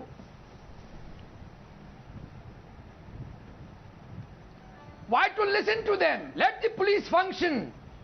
In a very, very clean manner, the police will be functioning. The problem is, as you said, the other side also has blood on its hand. And I am drawing your attention towards why 200 days back, when the retired IAS officers, IPS officers said to the government that something very clumsy is going on in the country. Okay. The government of India failed to... Government failed. Government of India failed. Mohandas Pai. Government failed. Warnings were given. The government failed. Quick response, and then I'm coming across to Smita Prakash. Yeah. That is a ridiculous statement. These people keep writing letters all the while. Are they the arbiters of morality in this country? They're all compromised people. You can see the background. You can see what they're doing. Nobody should give any justification for violence. There can be no justification for provocative slogans. These people have abused Hinduism. Are the Hindus out there on the street baying for their blood, are saying they're going to cut off their head? Nobody does that. I mean, these people, you know, what will people Madhav, think? a question for Mr. Pai. Muslims do this and say we're going to give you 10 lakhs, 50 lakhs to cut off somebody's head. Does Islam justify this kind of violence? What will people think of them? What do people of this country have seen? And these people say they're a religion of peace. If you're a religion of peace, you cannot condone violence under any circumstances. You cannot say that you're going to give blood money to cut somebody's head. You cannot say sarsun jhoot and all kind of stuff. And you cannot throw stones. You cannot indulge in violence if you are a peaceful people. It is time that the law comes down on them, and these leaders who have provoked these people are put in jail. India has to take a tough stand. And please remember, we are a liberal democracy. We are not a theocracy. In a theocracy, a small rebuttal, Madhav. You can do everything else. Okay. We are a liberal democracy. We are governed by the rule of law. There are no blasphemy laws in this country, and people are free to criticize. If you feel abused, go to court. Let the court decide. Let the police decide. You cannot decide. Many have pointed out, Atikur Rahman, many have pointed out how recently during Gyan Vapi there were several comments that were made ridiculing the Hindu religion. No legal action was taken at that point of time. It's a vicious circle, Madhav. I don't want to get into that. Mr. Pai, I am just asking for the government of India to engage people in a discourse which is secular, to engage people in a discourse which strengthens the nation. The government of India is failing to do it. The fringe elements are at play. You're provoking violence. You call yourself secular. Engage whom? Who are the leaders to engage? If I demand engagement with the government of India, is that supporting violence, sir? I am not. First stop violence. I am not. First stop violence. I am not. First stop violence. Who are the leaders to Who is causing violence and who is supporting violence? The leaders themselves Where are provoking violence. there's a vacuum No, but of leadership. the question, There Mr. is a Atikur vacuum Rahman, of the question, leadership. Atikur Rahman, that will And the naturally come government up. of India The has question that will created come up, this Mr. vacuum. Atikur Rahman, is who is the government fail supposed to to talk to? recognize the Muslim Is the government leaders supposed to talk to those people who are rioting on the streets? Are those the people you want that the government should sit down and talk to? You know, this is the big question. And let me bring in Smita Prakash on that point. Smita Prakash, the lament over here of Atikur Rahman is that the government is not engaging, and that is why we are seeing this kind of violence. But who is the government supposed to talk to?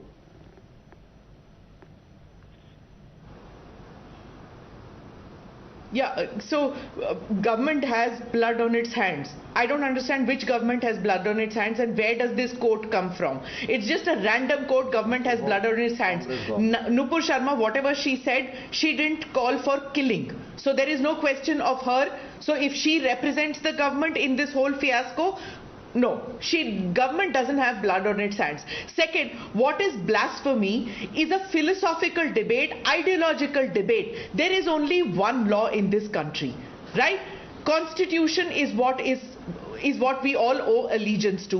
One flag in this country. You can have states can have their flags, army can have a certain flag, but there is one national flag, one law in this country. As far as blasphemy is concerned, whether it is Sikhs, whether it is Hindus, whether it is Christians, whether it is Muslims, we can all have ideological debates. We can have academic debates, sir, as scholars.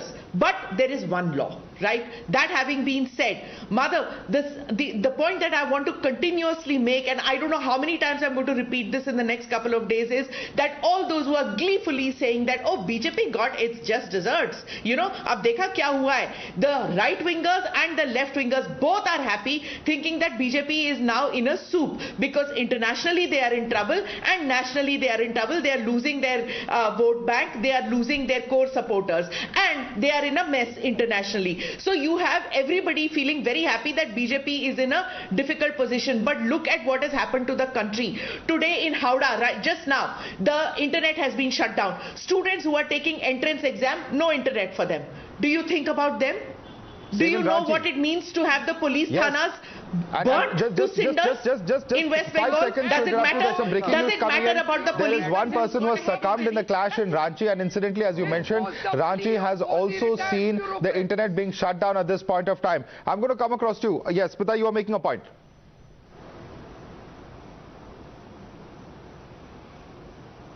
Yeah, so you know, when all these people, when common people are going to suffer, people who come on TV debates, you, me and all, we are not going to suffer that much. Where we will suffer, Madhav, is when our children go abroad, when our parents go abroad, we are painted with the same brush as the mobs on the street. Why? Because in those countries, they don't understand this, you know, there are soft Muslims, there are hard Muslims, there are soft Hindus, there are hard Hindus. No, we are all Indians. So just like Pakistani passport becomes a negative thing, or an Afghan passport becomes a negative thing, Indian passport will become I've seen many hands going up. I'm going to come to all of you. I think that's an important point that you're making. At the end of the day, Lokesh Jindal, what is happening in the country, does not help anyone.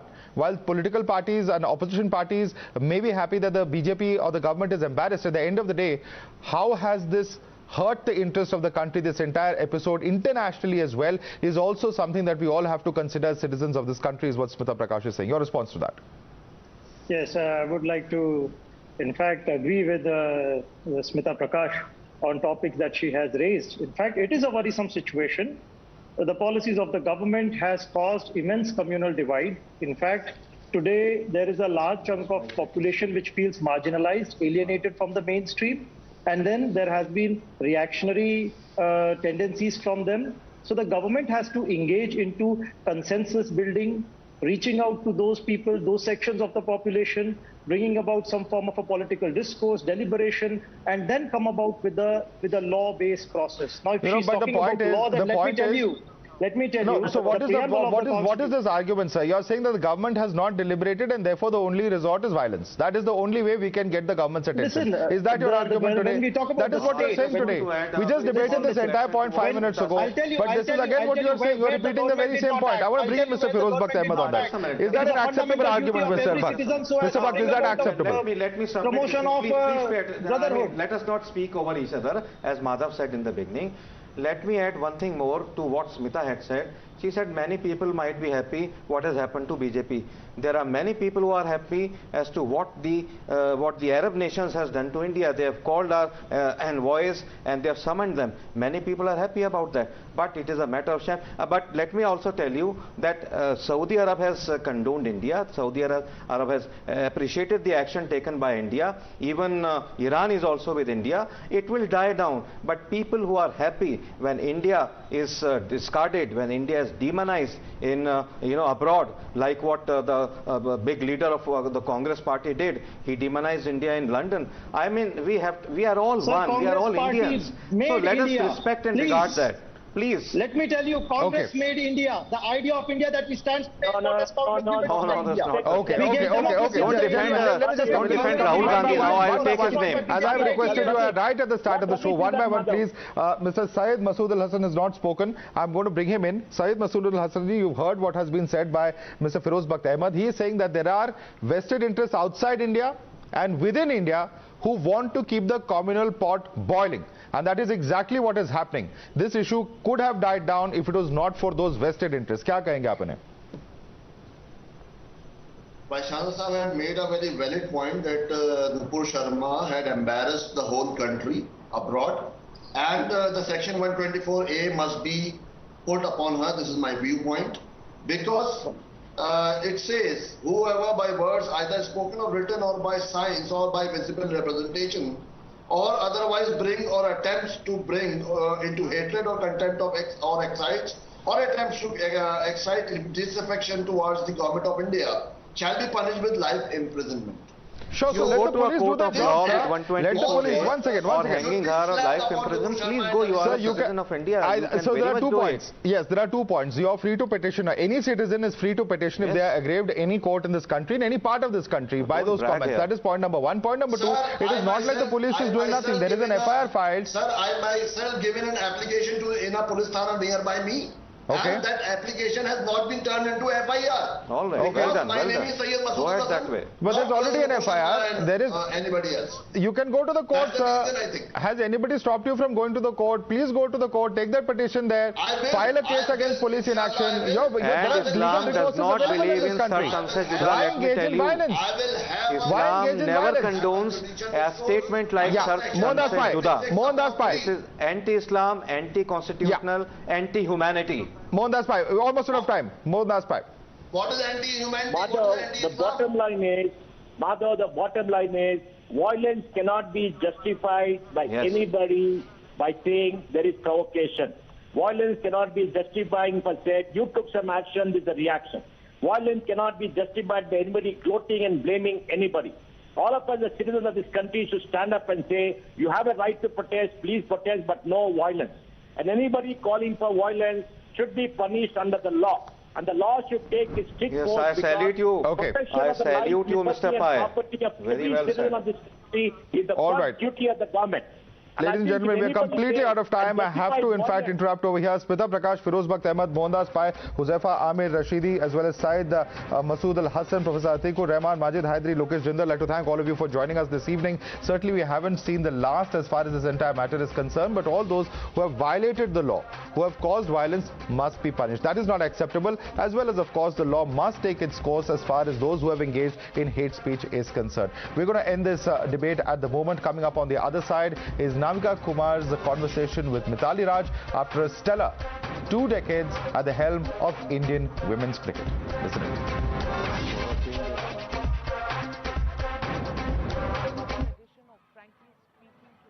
And joining me tonight is India's very own legend, Mithali Raj. Mithali Raj, thank you for joining me on Frankly Speaking. You've just announced that you're hanging up your boots. मार्च में आपका last game था, ये अभी timing आपकी retirement from international cricket अभी क्यों आई? Because we are all feeling lost. Actually, Navika, this retirement plan of mine was much before even I went for the World Cup. It was there in my mind even last year, because playing the World Cup was my goal. That was my purpose of continuing after the 2017 World Cup. And with the pandemic, of course, losing out a couple of years. Otherwise, the World Cup would have happened in 2021. Of course, it didn't go the way I wanted it to. But when I came back from the World Cup, clearly I didn't participate even in the T20 domestic because I already made up my mind of retiring, but I needed time to process it. Process first the fact that we didn't get into the top 4, get to play the semi-finals. That really took some time. That hurt really took some time to heal. And then I took this decision, and of course I conveyed it to the necessary authorities during the domestic tournament itself. So it was only a matter of announcing it officially, which I did on Wednesday. And yeah, I think, I pretty much was preparing for this day much before I announced it officially. Mitali Raj, retirement is a word उसमें बहुत finality है. Retirement मतलब कहीं ना कहीं दिमाग में इस तरह का आता है कि अब हम कुछ नहीं करेंगे, लेकिन मिताली राज का 23 इयर्स का करियर रहा है, तो कुछ नहीं करना तो कोई ऑप्शन शायद नहीं होगी. एटलीस्ट हम लोगों को ऐसा लगता है. How do you see retirement from cricket is just going into another phase, coach, or maybe in some other form related to the game? Definitely. I mean, I would love to be involved in the game, a game that has given me so much. Clearly, I would love to give something back to the game, be involved in it. I mean, fortunately, there have been so many avenues opening for cricketers post-retirement. So let's see what options or what avenues open for me and what excites me. So, but definitely it will do something with the sport. Yes. बहुत छोटी उम्र से आपने तय कर लिया था. I think you were 14 when you decided that cricket was the future. And उस वक्त आपके सामने 2 रास्ते थे, क्रिकेट या भरतनाट्यम. आज लगता है कि भरतनाट्यम होता तो सारी उम्र साथ रहता, क्रिकेट के साथ छूटा है. Well, दोनों चीज काफी अलग है. डांस इज समथिंग आप probably you can dance for a longer time than an athlete's shelf life, because athlete has a very small shelf life in terms of their career. एक point के बाद you cannot be, because sport is something which has physical activity involved for very intense physical activity. Dance का अपना ही challenges definitely है. But मुझे ऐसा लगता है कि जितना भी मैंने साल क्रिकेट खेलते हुए दिया है, I think I've thoroughly enjoyed the journey. More than on field, I think the lessons that I've learned through my journey, काफी ups and downs रही हैं. उन सारे events के through जो भी सीख मिली है, as it has altered my life, it has changed me to be a better person. So I see it that way. कि journey काफी meaningful रही है मेरे लिए. मिताली राज, आज मैं एक वुमन टू वुमन कॉन्वर्सेशन कर रही हूँ, और हम सब के लिए रास्ता थोड़ा ज़्यादा कठिन होता है, ऐसा हमें लगता है. और बहुत सी औरतें ये बयान भी करती हैं क्रिकेट में, फॉर्मल क्रिकेट में, और जिस तरह का आपका करियर रहा है, आपको लगता है कि एक औरत होने के नाते आपका रास्ता ज़्यादा कठिन था मेल क्रिकेटर्स के मुकाबले? मुझे ऐसा लगता है कि रास्ता कठिन जरूर था, लेकिन it has more to do with how society has perceived women cricketers. तो मुझे ऐसा लगता है कि जब मैंने शुरुआत किया था, जो जिस तरीके से क्वेश्चंस किए गए थे, I think it was more of out of ignorance from people कि वुमेन्स क्रिकेट एग्जिस्टेड, क्या वुमेन क्रिकेटर्स या इंडियन वुमेन्स क्रिकेट टीम हमारे कंट्री में है. तो मे बी उस हिसाब से I think those questions were rooted from there. लेकिन आपने सही कहा है कि एज अ वुमेन स्पेशली हमारे इंडियन कल्चर में we have to work probably double the hard work we have to put and to be recognized we have to be more successful, then only the society recognizes your accomplishments. I think I second the fact that as a woman we need to probably it requires us to put in more yards, more hard work, more yards to get recognized in the society. मैं आपके ऊपर आपकी life पर एक film भी बन रही है, शाबाश Mithu. I think Taapsee Pannu is playing your character. आप मतलब जो भी आपका कैरेक्टर प्ले कर रहा होगा वो आपसे बात करा होगा. आप अपने कैरेक्टर में सबसे ज्यादा क्या देखना चाहेंगी? मैं अपने कैरेक्टर जिस what I am, I would like to see that on screen because through someone else's eyes. Because हमेशा हमको लगता है कि I am this person. सबको ऐसा लगता है कि I am this person. You have a notion about yourself, but you don't know what others think of you. So I would like to see it on television, how people look at me, or how when they look at me, what do they understand about me, or how I come across, or what are the characters that they have seen.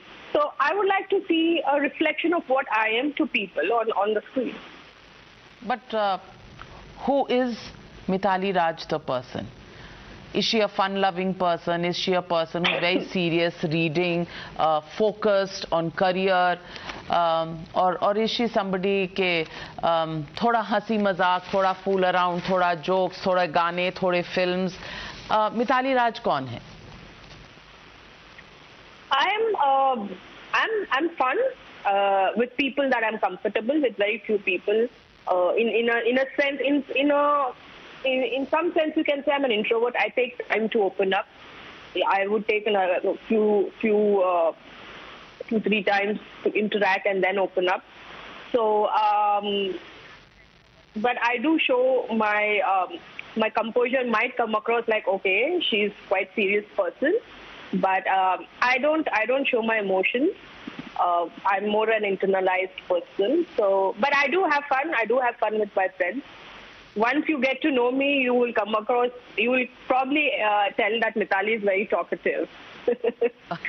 Oh my God. So we've seen a Mithali जो अपने blues में with the cap and scoring runs, focused. Yeah. तो आपका I think वो position required me to sort of be very focused. That razor type focus, because when you're leading India and when you're playing for India, you can't you probably have to align everything that you have, all your energy and focus in being the best player or the best captain that you can. But off the field, you're just like I'm just like everybody else. I like to have fun, go out, hang out with friends, probably watch a movie sometime occasionally. So I just end up doing everything that everybody does. I'm no different. So what's your favorite movie and who's your favorite actor? Well, there have been many movies that I've been that's been my favorite. Of course, I haven't really watched any movie in the recent past.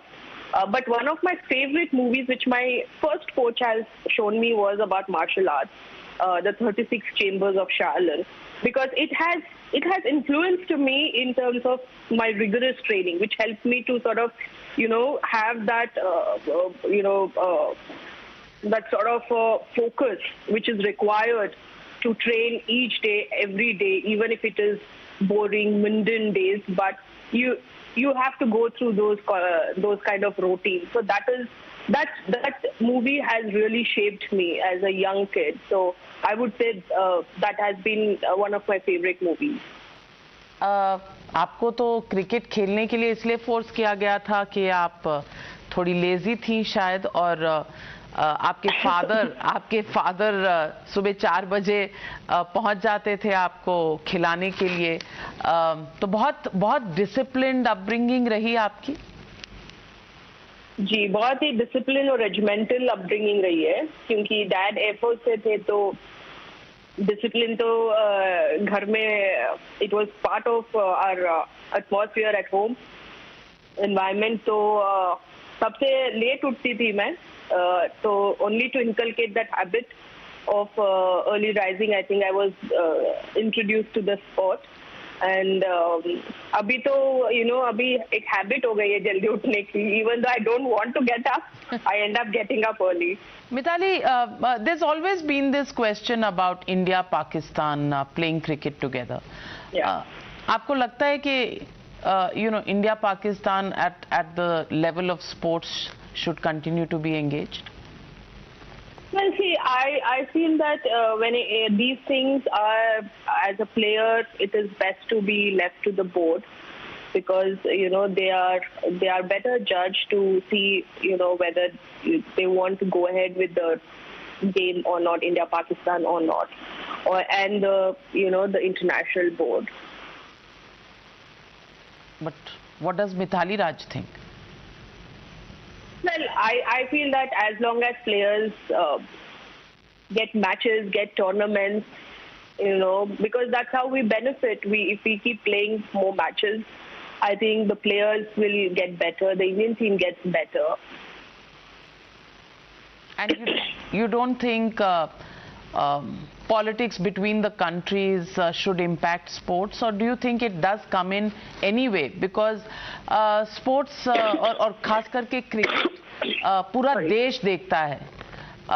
मतलब it's almost a religion in this country, cricket.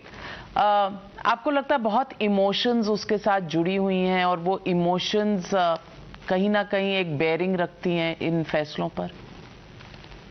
Well, see, sport के साथ तो I think entire country's emotions are attached.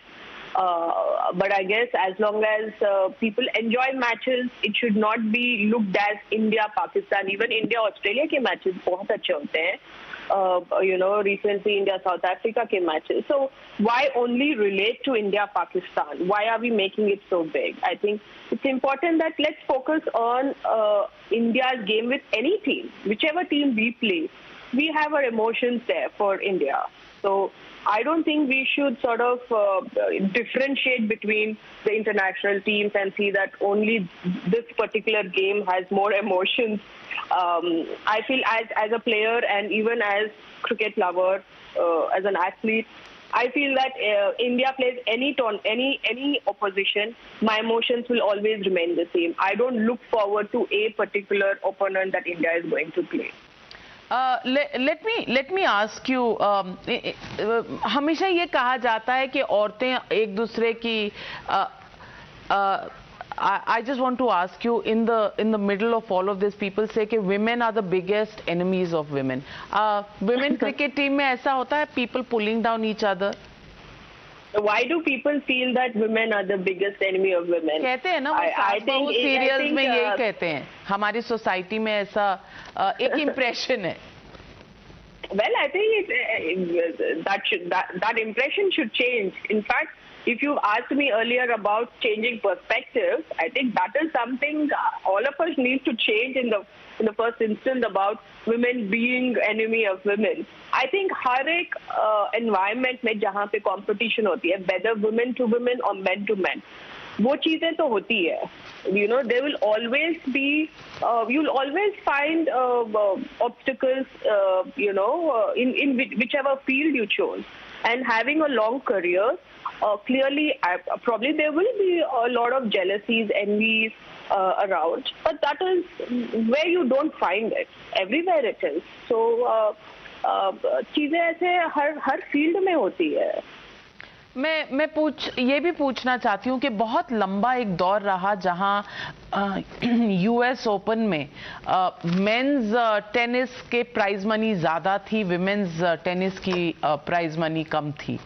आपको लगता है कि अभी भी ये सिलसिला पूरी तरह सॉल्व नहीं हुआ है?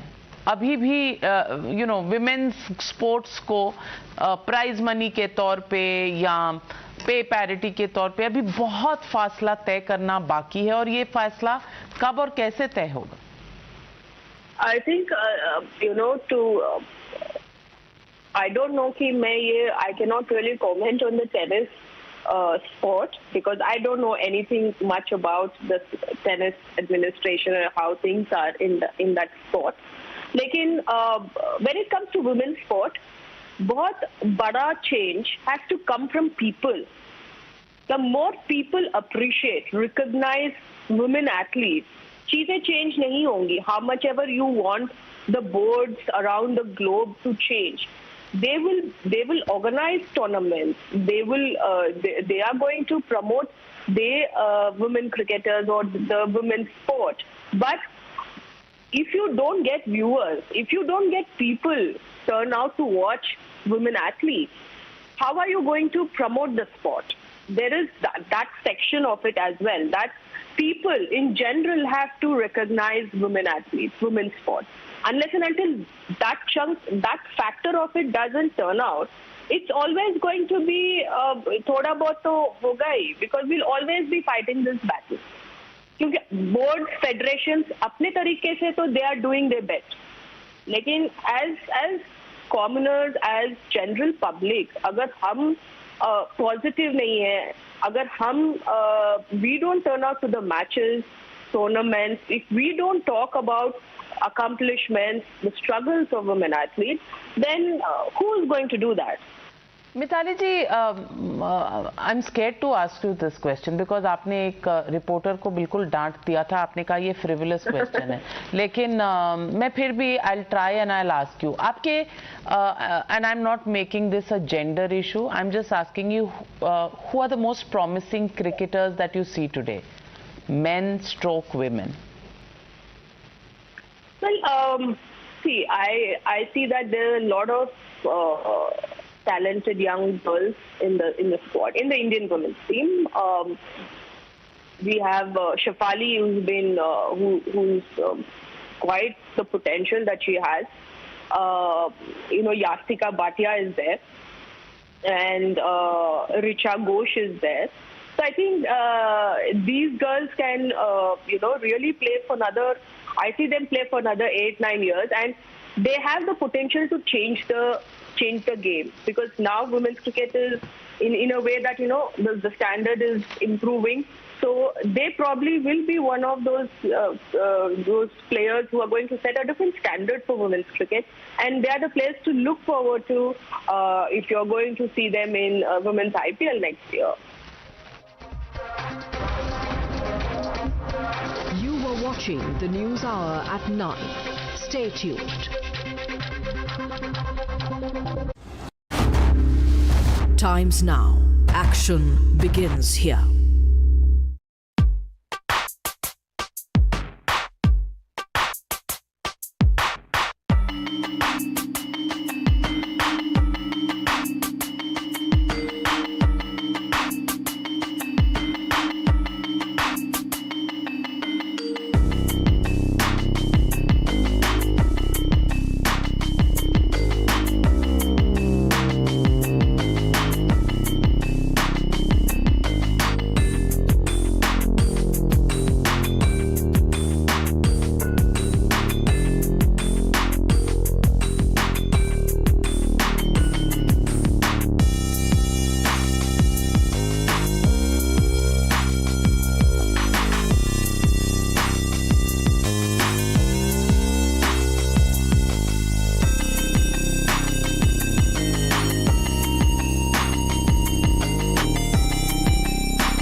At 9.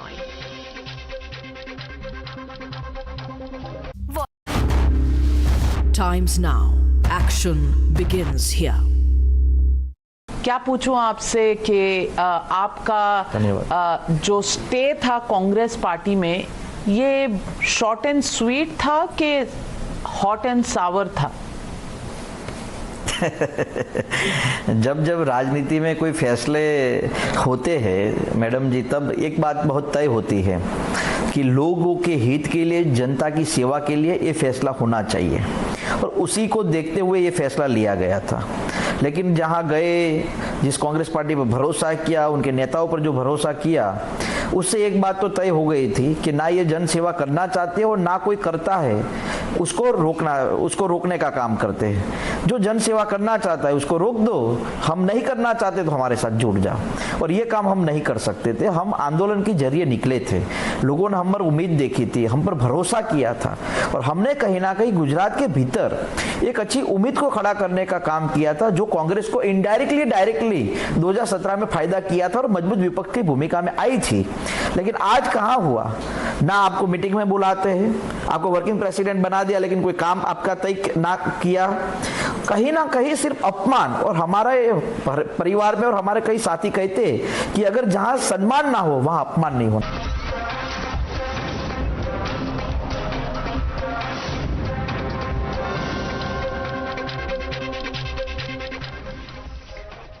Good evening and welcome. You're watching the Newshour Agenda, India's most loved primetime show at 10. I'm Padmaja Joshi. Today what we saw across our country was truly distressing, or at least it should have been for every right-thinking citizen of India. Because these were scenes of people who had decided that they would teach India a lesson. A bunch of radicalized, brainwashed people who gave calls for murder on the streets of our country without even the tiniest bit of fear of the law. Of people who thought that they are bigger than India's laws, bigger than our constitution, bigger than even our secularism. In the name of hurt sentiments, they bayed for the blood of Indians. In the name of protest, they pelted stones, beat up and burnt. And as a cover for this naked hate, they used the excuse of their hurt at Nupur Sharma's comments. Nupur Sharma? This is not about Nupur Sharma anymore. In any country, a crime is met with a police case. If you are hurt, you go to the police. You maybe ask for an apology. Remember, in the case of Nupur Sharma, both have been offered. She's even been suspended by her party to boot. But whether she is guilty or not will not be decided by a mob on a street. A mob that will not stop at Nupur Sharma. Once it tastes blood, it will want more. And if you want to know what a mob is capable of, a mob that has been emboldened by the silence and the cowardice of a few, I want at the beginning for you to hear this man in Ranchi and tell me if you do not feel a chill going down your spine today. देखिए देखिए पत्थर चला रहा, देखिए आप इधर आ जाइए, इधर आ जाइए, छिप जाइए, इधर आ जाइए। सर पत्थर चल रहा है सर, हमको कमर में लगा, मेरा मोबाइल टूट गया सर, जल्दी से सर देखिए, अभी पत्थर चला रहा था सर, फोर्स भेज दीजिए सर, फोर्स भेज दीजिए। What did this man pleading for mercy in Ranchi have anything to do with Nupur Sharma?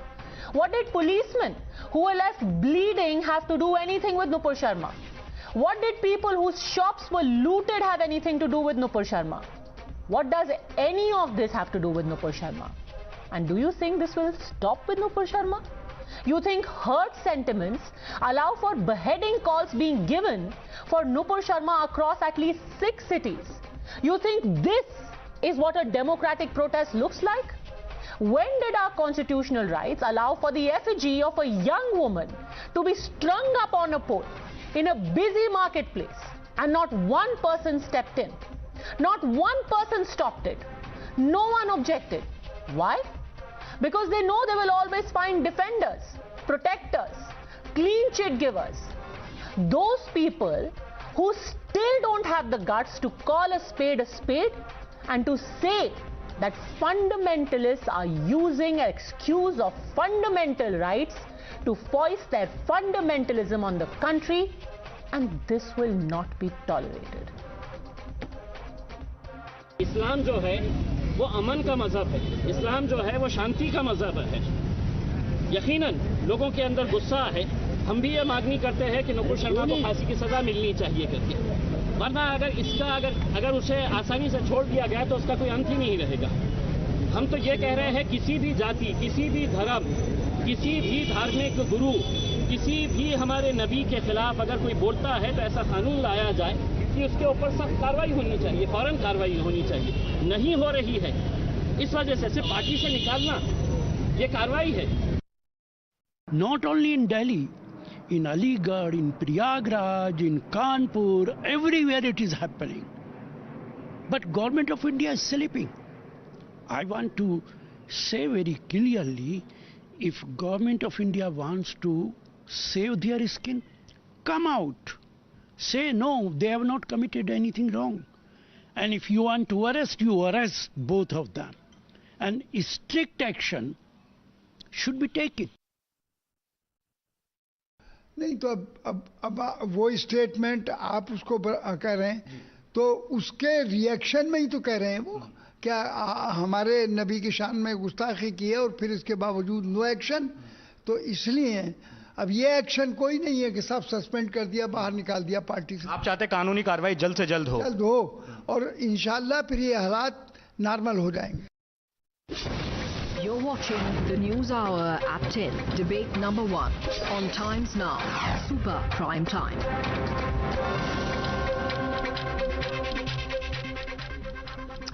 Tushar Gupta, senior editor at Swaraj, joins us along with activist Sushil Pandit, Hamza Masood, political activist, Khaliqur Rahman, also a political activist, and advocate Talha Amir Rashadi, who is the spokesperson of the Rashtriya Ulema Council. But my first question is to you, Riju Datta, spokesperson of Trinamool Congress, because your state also saw violence today.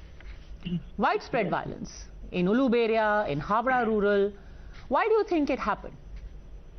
Okay, please give me the courtesy of time. First of all, the scenes of violence were seen from only one district, that was Howrah, not entire Bengal, number one. I will start off right by saying that peaceful protest is our constitutional right, but if somebody is pelting stones, causing arson, causing damage, that's a criminal offense. That cannot be condoned in any way, shape or form. But in the same breath, we from the TMC condemn the heinous and atrocious and the derogatory remarks made by the BJP spokesperson. I want to say that BJP created these Frankensteins and now they cannot control them. Their defamatory language has caused India to apologize to foreign countries. Why will India apologize for BJP, madam? And lastly, we have seen instances in cases of Tejinder Bagga when he was arrested, court was called at 10 o'clock in the night and then he was relieved from transit remand. So similarly, I will appeal first of all to the people of this nation that it is our nation and we should maintain peace. We should not fall into all these hangamas and we should not break private property because that's a criminal offense. But in the same breath, I will urge the government of India, which is sleeping, to arrest Nupur Sharma immediately, because if you are bothered about her security, she will be safest from Tihar jail anyways. So put her there. Why did the violence take place in West Bengal? Like I said, people are upset. You have to understand, it's a very sensitive situation. It started off as a peaceful protest, then, see, in the first instance, you say something and then Name me a reason, sir. Why did the violence happen? I am saying it clearly. BJP has started this trend of mocking and abusing other I don't want to know about the BJP and its history. Why did the violence happen in West Bengal? What do you mean, why did the violence happen? It's a straightforward question. Why did the violence happen in West Bengal? People were protesting, people demand the arrest of Nupur Sharma. Arrest Nupur Sharma immediately. What is the Prime Minister doing? Not a thing. He tweets for a happy birthday. So this is blackmail. Minister. Why can't he? No. This is blackmail. No blackmail. No. You cannot. If you won't arrest, we will burn. No. And you condone this. Padmaja, 1 second. I will just clarify this in the next 10 seconds. I am a staunch Hindu, okay? Every religious scripture, whether it is Quran Sharif, whether it is our Veds, Upanishads or Bhagavad Gita or Holy Bible or Tipitop, everywhere there are miraculous activities that cannot be explained by science because it's a matter of faith. You cannot insult anybody's faith. Sir, I am not questioning your faith, nor do I want to know of your religious belief. Nobody What is the reason for violence happening in West Bengal today? Listen. What is the one reason? What happened throughout the country. Only in certain places. What is the reason? Because you are the ruling party in West Bengal. What is the reason for people to set police post, police jeep, pelt stones at police, hurl a crude bomb at police? What is the reason? What is the reason? Again, I'm saying you, protests happened all over the country, but in the district of Howrah, in a certain place, the mob became unruly. Why? We have issued section 144 on the national highways and we have stopped cellular service till Monday. That is fine. I am not asking what you've done. I am asking why did they do what they did? Why did they set the police on fire? I am asking you a counter question. Why did the national spokesperson of BJP... This is not a you question, my question round, sir. My question to you is, why did the mob attack the police? What is the reason? Again, I'm saying, can you say how a person will react when their faith is insulted? Why did the national spokesperson Nupur Sharma came on Times Now and abused Prophet Muhammad? Why? So let me ask you this, sir. Since you seem to suggest that a person may react by pelting stones, hurling a crude bomb when their faith is insulted, how should Tushar Sharma react? How should Tushar Gupta react to your member of parliament Mahua Moitra calling a shivling like the nuclear reactor at Bark? How should Tushar Gupta react? Should he come on the streets of Bengal? Should he set your party office on fire? Should he start pelting stones at you? No. What should he do, sir? One second. It's first of all, it is a very frivolous argument. Why? Very frivolous argument. Why? Very frivolous argument. Who are you to decide whose faith is frivolous and how badly somebody gets hurt? No, 1 second. How do you decide, sir? How are you to decide? I am no one to decide. Are you the ruling Khomeini of religious hurt? I am no to decide that, oh, their hurt is valid, but Tushar Gupta's hurt is frivolous. Why? 1 second. I am nobody to decide, Padmaja. The people of India are the people who will decide. The people of India and the entire world decided what Nupur Sharma said was wrong. Right. And today they so if it is wrong, again I'm saying, if it is wrong, violence and arson if it is wrong, can you set a police post on fire? Absolutely wrong. Absolutely wrong. So then what led them to set a police post on fire? Except that they think that they can get away with it in the name of hurt. Can hurt feelings allow for crude bombs? But by the same logic, Nupur Sharma also thought that she can be protected by the RSS and the... But she is not. She is booked. And the funny thing is that Mahua Moitra is not. Nupur Sharma is booked, sir, but Mahua Moitra is not. No. It is a very frivolous argument. Why is it frivolous? Goalpost, madam. Why is it frivolous? Tushar Gupta, is it frivolous? Tushar Gupta? It is a very, very childish argument. Why? Very childish argument. How do you say that? What is childish? Just a second, let's figure this out. What is childish? What is childish? TMC, Padmaja. Tushar Gupta. Padmaja, you know what the TMC spokesperson has just told us? That in Bengal, TMC having a vast majority over the BJP, having defeated BJP by a huge margin last year, the same TMC government is so incompetent, is such a failure, that one statement from a Nupur Sharma in Delhi, that they cannot control the law and order in Bengal. The government is such a failure. That's what the TMC spokesperson is confessing. What happened in Prayagraj? You know what else the TMC spokesperson is confessing? He's saying my party member will call. Then it happened in UP in Sir, I did not interrupt you. I did not interrupt you. So Yogi Adityanath is incompetent? I did not interrupt you. Nupur Sharma is still followed by Narendra Modi, Amit Shah, and Rajnath Singh. Listen up. So they are incompetent. The TMC spokesperson is also confessing. Padmaja. But Riju Datta, I think Mahua Moitra is followed by you, despite what she said about the shivling. You follow Mahua Moitra despite what she said about the shivling. Why? You don't think it is hurtful? You don't think that is hurtful?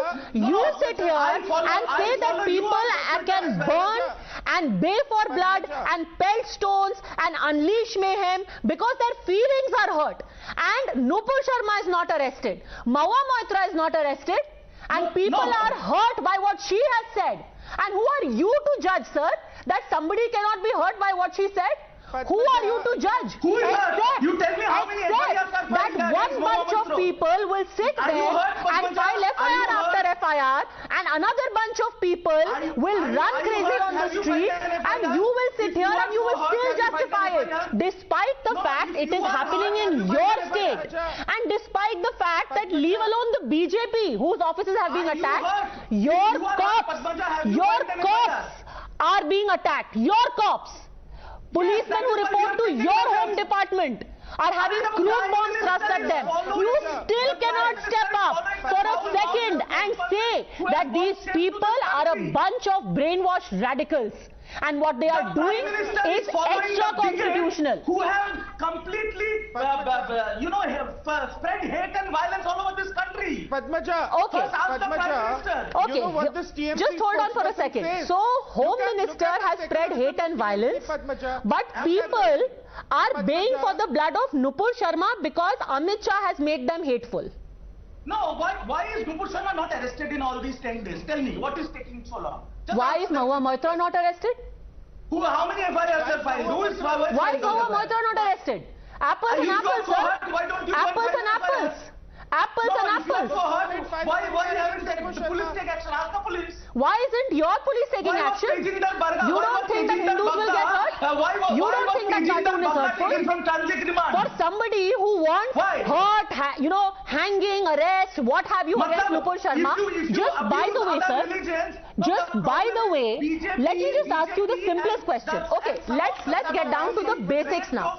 Tell me, since we keep going back to this again and again, simply Sushil Pandit, tell me this, that Nupur Sharma's lack of arrest, let's keep in mind, she's been sacked, she's been suspended, she's been booked, she's apologized.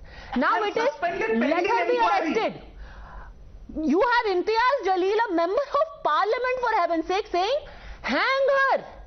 Hang her. For what? Yeah. For what? Because the mob is asking for it? Tomorrow they'll say, hang Sushil Pandit. Tomorrow Riju Datta, they'll say, hang Riju Datta. Because this is not going to stop. It is not about the law, sir. You can snap out of it. You think this is about the law? This is about mob justice. Nupur Sharma should be arrested because the mob says so. Nupur Sharma should be hanged because the mob says so. Let me just inform you that the offences she has been booked under invite a sentence of the maximum of 3 years. She has been questioned. She has been summoned for questioning. When the date comes, she will go. But you don't believe in that. You are like, to hell with questioning. Arrest her. Imtiaz Jaleel says, hang her. Because the basic issue here is, and let's not be fools to ignore it, what Mr. Jaleel is suggesting is not even the IPC. In case none of us have realized, what Mr. Jaleel is advocating is Islamic law, where without trial he's saying, hang this woman. For what? Sushil Pandit? Padmaja, you should excuse them for believing that India is a Sharia republic, that we are not a democratic secular republic. We are governed by Nizam-e-Mustafa. We are governed by Sharia law. This is what they have come to believe. Feeling hurt by a few words and calling for somebody's head. But when people are killed in the name of their faith in Kashmir, not a single Kashmiri out of lakhs living in rest of the country are touched. Don't we have right to feel hurt? Don't we have a right to seek retaliation? Do we retaliate? Do we go back? Now. Who is this? Who is this jihadi ranting in the background? Okay, I request you, please let's not make this personal. As it is, things are bad enough, this will get derailed. This was Riju Datta reacting to what you said. Let Sushil Pandit complete, then I'll give you full time to react. Riju Datta. Go on, Mr. Pandit. No personal comments, please. Yes. Thank you, Padmaja. The problem is because you have given in to a bully, because you have given into bullying. You're paying a ransom through the scalp of Nupur Sharma. You have whetted the appetite of this bully. You have actually given this bully a steroid shot in the arm. What we are seeing unfolding in the rest of the country is primarily because we paid a ransom to a twit of a country in order to seek their approval, in order to pacify them. This is what we are paying the price with. When countries do not stand up to the decisions, to their system, to their law, when they try and appease bullies, the bullies come and ride them. This is what is happening to us. The only thing that will work today in the street is read the Riot Act and let the people face costs and consequences. And before you read the Riot Act, acknowledge the problem. Before you respond to that, Riju Datta, I want to play out for you. You've had vandalizing of BJP offices, that's one part. You've had the police being attacked, that's the second. But take a look at the impunity with which today people actually came out and flung crude bombs. Take a look at this.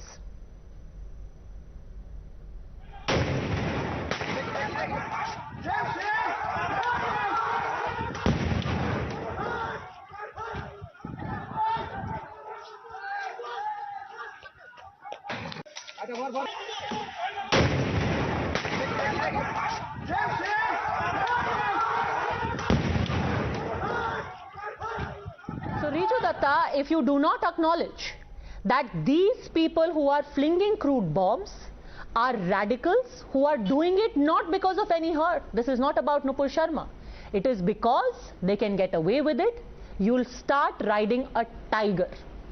That is what this situation is. First of all, the people who are pelting stones and throwing crude bombs, they are criminals. They will be brought to book, irrespective of their religion. Number one, to answer your question. Number two, nobody will be spared for hurling crude bombs and pelting stones at the police. Sorry, they won't be spared in Bengal. And to Mr. Sushil Pandit, who before even knowing my name called me a jihadi, let me ask you, sir, the atrocities the Kashmiri Pandits faced 20 years ago, and now in 2022, after the targeted killings of Kashmiri Pandits have started again, and the Hindus have started again, and by the way, my religion is Hindu, and the Kashmiri Pandits are locked in their house, they're again forced to flee Kashmir, and they're lathi charged by the Lieutenant Governor of Kashmir, who is a union territory under the government of India. Why don't you criticize the government, sir? Why don't you criticize the BJP for using Kashmiri Pandits as a propaganda, sir? Keep your ears and eyes open. Keep your ears and eyes open, and if you have an open mind too, you will see what I have done to the government on this issue. Unless you choose not to see. So let's be very clear. Lathi charging of Kashmiri Pandits is unforgivable. But since you brought up Kashmiri Pandits, your whole argument of hurt feelings and action reaction, then you should have Sushil Pandit going back to Kashmir with his 3 decades of hurt, Riju Datta.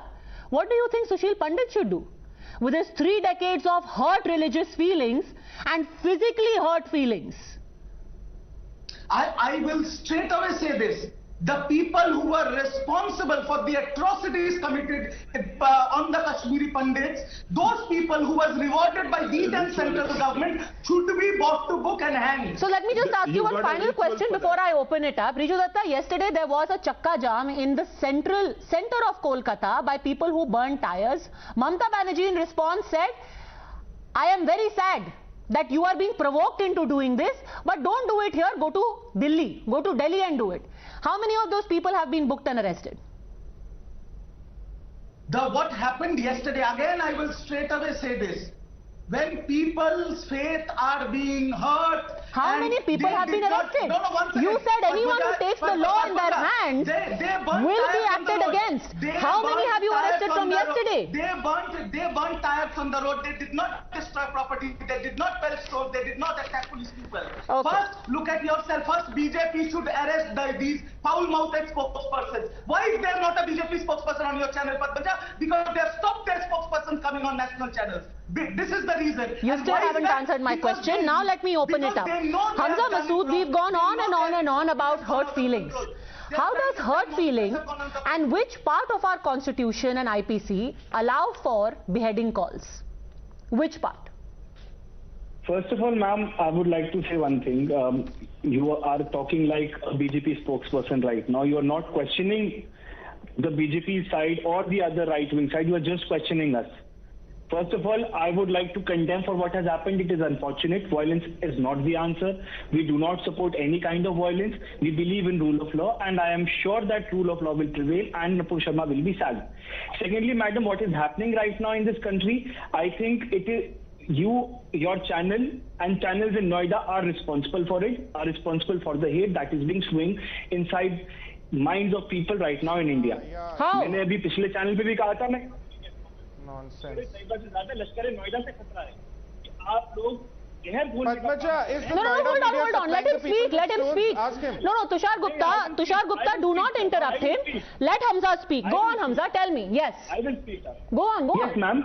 आप लोग religious scholars को बुलाते हैं, यहाँ बुलाकर उनकी debate करवाते हैं, उनमें लड़ाई करवाते हैं, उसकी वजह से नफरत फैलती है और यही नफरत फैलाई जा रही है। यही उसी दिन हुआ जिस दिन आपके चैनल के ऊपर नूपुर शर्मा जैसे को बुलाया गया, दो लोगों के बीच में झगड़ा कराया गया और फिर उसके बाद ये पूरा माहौल देश के अंदर बना है। तो मेरे को ये बताइए हमजा, मेरे को ये बताइए कि अगर होल्ड ऑन अ सेकंड, मेरे को ये बताइए कि अगर हमारी डिबेट की वजह से जहां पे कुछ लोग आते हैं जिनको आपने सर्टिफिकेट दे दिया है कि वो नकली मुसलमान है या फिर वो रिप्रेजेंटेटिव नहीं है, उसकी वजह से अगर नफरत फैल रही है तो आप और कई आपके जो कॉमरेड्स हैं वो यति नरसिंहानंद का वीडियो फैलाते हैं ये कह के कि this is the new India under Modi. वो कौन सी नफरत फैलाते हैं हमजा? वो नफरत नहीं फैला रहे। नुपुर शर्मा हमारे डिबेट पे बोलती है तो देश में नफरत फैलती है और आप जब यति नरसिंहानंद का वीडियो सर्कुलेट करते हैं एज रिप्रेजेंटेटिव ऑफ इंडिया, आप कौन सी नफरत बोलते हैं? और आप कैसे सर्टिफाई कर रहे हैं कि जो लोग टीवी पे आते हैं they are not representative, but speaking everything in front of people, he is saying everything in so are the people who are coming on TV, so are the Islamic scholars who are coming on TV. They are saying in front of everyone, Hamza. And even if, chalo, I will give you, people who come on TV do not speak for all Muslims. Did that cleric who spoke in Bhadarwa speak for Muslims? Just a second, Tushar Gupta. Just a second. Let Hamza speak. Go on. Go on. So you are saying TV debates are responsible for hate, but when you circulate Yati Narasimhan, you are celebrating inclusiveness and the spirit of India. You are the one who creates division, sir. You create division because you make people feel that one nut job sitting in some Dasna Mandir is representative of India. Yati Narasimhan doesn't speak for more than 10 people. Yati Narasimhan is a nobody. He is a criminal and frankly he is politically motivated. How do you decide that Yati Narasimhan speaks for all of India? And when you circulate his videos, how are you not spreading hate? Education के बारे में बात करी है आपने, हमें कितनी बार बुलाकर हमारी एजुकेशन के बारे में बात। आप यति नरसिंहानंद का ही क्यों वीडियो वायरल करते हैं? आप जो लोग अच्छी अच्छी बातें करते हैं उनका वीडियो क्यों नहीं वायरल करते? आपके सारे आपके जो आर्ग्यूमेंट्स हैं, I have a counter for you. आप इंडिया में बढ़ती फीमेल लिटरेसी के सर्कुलेट क्यों नहीं करते आंकड़े? आप क्यों विष्णु गुप्ता हिंदू सेना के वीडियो सर्कुलेट करते हैं? क्योंकि आप डिवीजन करना चाहते हैं। You are the one spreading hate. के बारे में बात करिए, एजुकेशन के बारे में बात करिए। अब आप एजुकेशन पे आ गए क्यों? अभी तो आप कह रहे थे। सो एक second, let me try and understand this Hamza, let's thrash this out. So now you are saying that TV debates spread hate, right? Explain to me exactly how a TV debate motivated people in 6 different cities today to ask for the beheading of Nupur Sharma. Answer me. देखिए, I am not supporting any beheading, first of all. Arey, answer the question now. If I am creating the hate, then I want to know how what I have said has forced somebody to ask for Nupur Sharma to be beheaded. Now answer this. Answer it. Yes, I am answering it. Yes, I am answering it. Answer it. Because of your channel. It is because of your channel that this topic has come out. नहीं, Hamza,